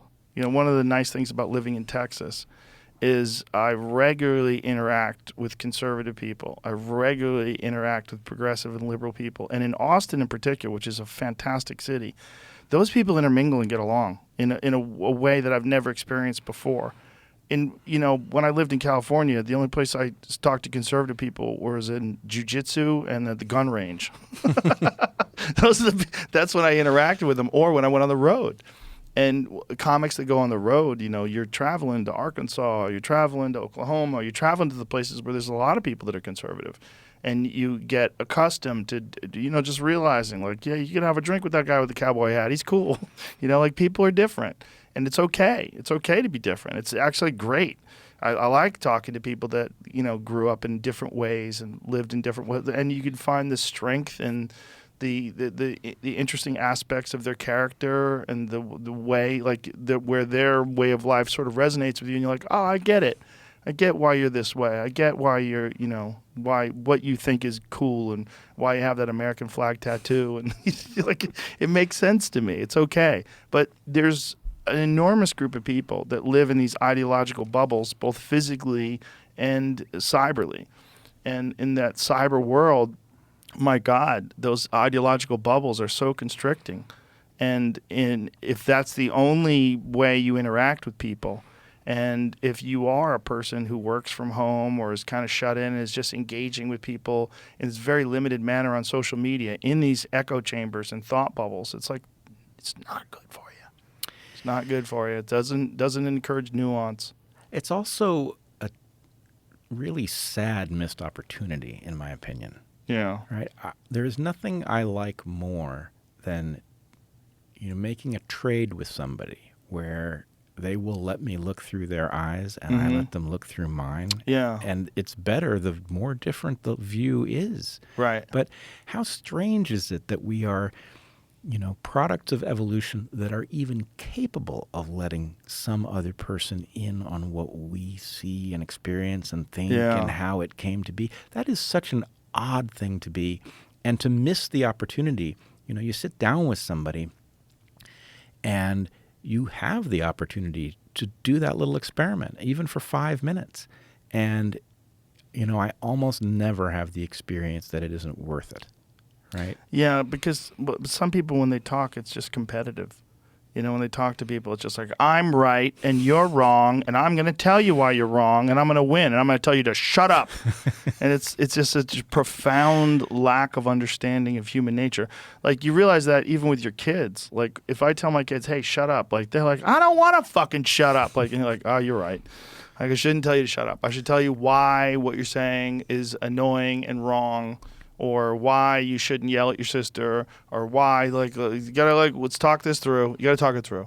And, you learn that when you have children. Like, you learn how to, like, we gotta talk this through, and I'm gonna explain to you, and it's gonna take a long time for everybody to calm down, but then eventually we're gonna get to this place where we realize, look, we just love each other, and sometimes people make mistakes, and sometimes you do the wrong thing, and I have to teach you the right thing, and sometimes I learn that I did the wrong thing, and I have to tell you I did the wrong thing, so you learn from me. Actually, that's the most important lesson in parenting is when you screw up with your kids. Oh, you have to tell them you did it wrong. And then you tell them. It's one of the first things I do. If I screw up, I definitely do that. But I also tell them whenever I'm correcting them, I'm like, listen, I did that. I did everything. You're smarter than me, guaranteed. You have more access to information. You have a giant advantage that you have parents that talk to you in this way, and I've fucked up in more ways than you're ever going to fuck up. So I'm not better than you. I'm just older. I just have more life experiences that have accumulated. But, like, whenever I correct my kids, I'm like, I fucking did all that. I did that. I lied. I stole liquor from the cabinet. I did this. I did that. I did all those things that you're doing. And, that's a very, like, I have a friend of mine who he's a yoga instructor. And one of the things that he said to me that I never forgot, he said, having children was like one of the most important parts of my education as a human being. And that I've become so much wiser through having children and watching them experiencing life. It's been a huge learning process to me. And I remember thinking, oh, that's a really interesting way to look at it. Like, he's looking at it not just I have to raise these kids, but I'm enriching myself and my own understanding of human beings through this process. And it's very educational to me. Yeah, it's like it's actually the human metamorphosis at the point that you have kids, because suddenly the program that you've been improving, the purpose of it becomes evident. Yeah. And, sometimes when I'm yelling at my kids, hopefully I'm not yelling, but it does happen. But I will find myself saying to them, I'm not yelling at you for me. I'm yelling at you for future you. Right? Yeah. Which, it works. They can hear that, right? Right. They don't always act on it, but they do know what I'm trying to tell them. Yeah, it's complicated, but so is everything. Bret, we just did fucking 3.5 hours at least. Yeah, wow. It was a long-ass time, but it was very interesting. I really appreciate you, man. And I appreciate your courage and your steadfast desire to get to the bottom of things and the truth, regardless of all the consequences. And I know you faced a lot of them, so I'm a fan, man.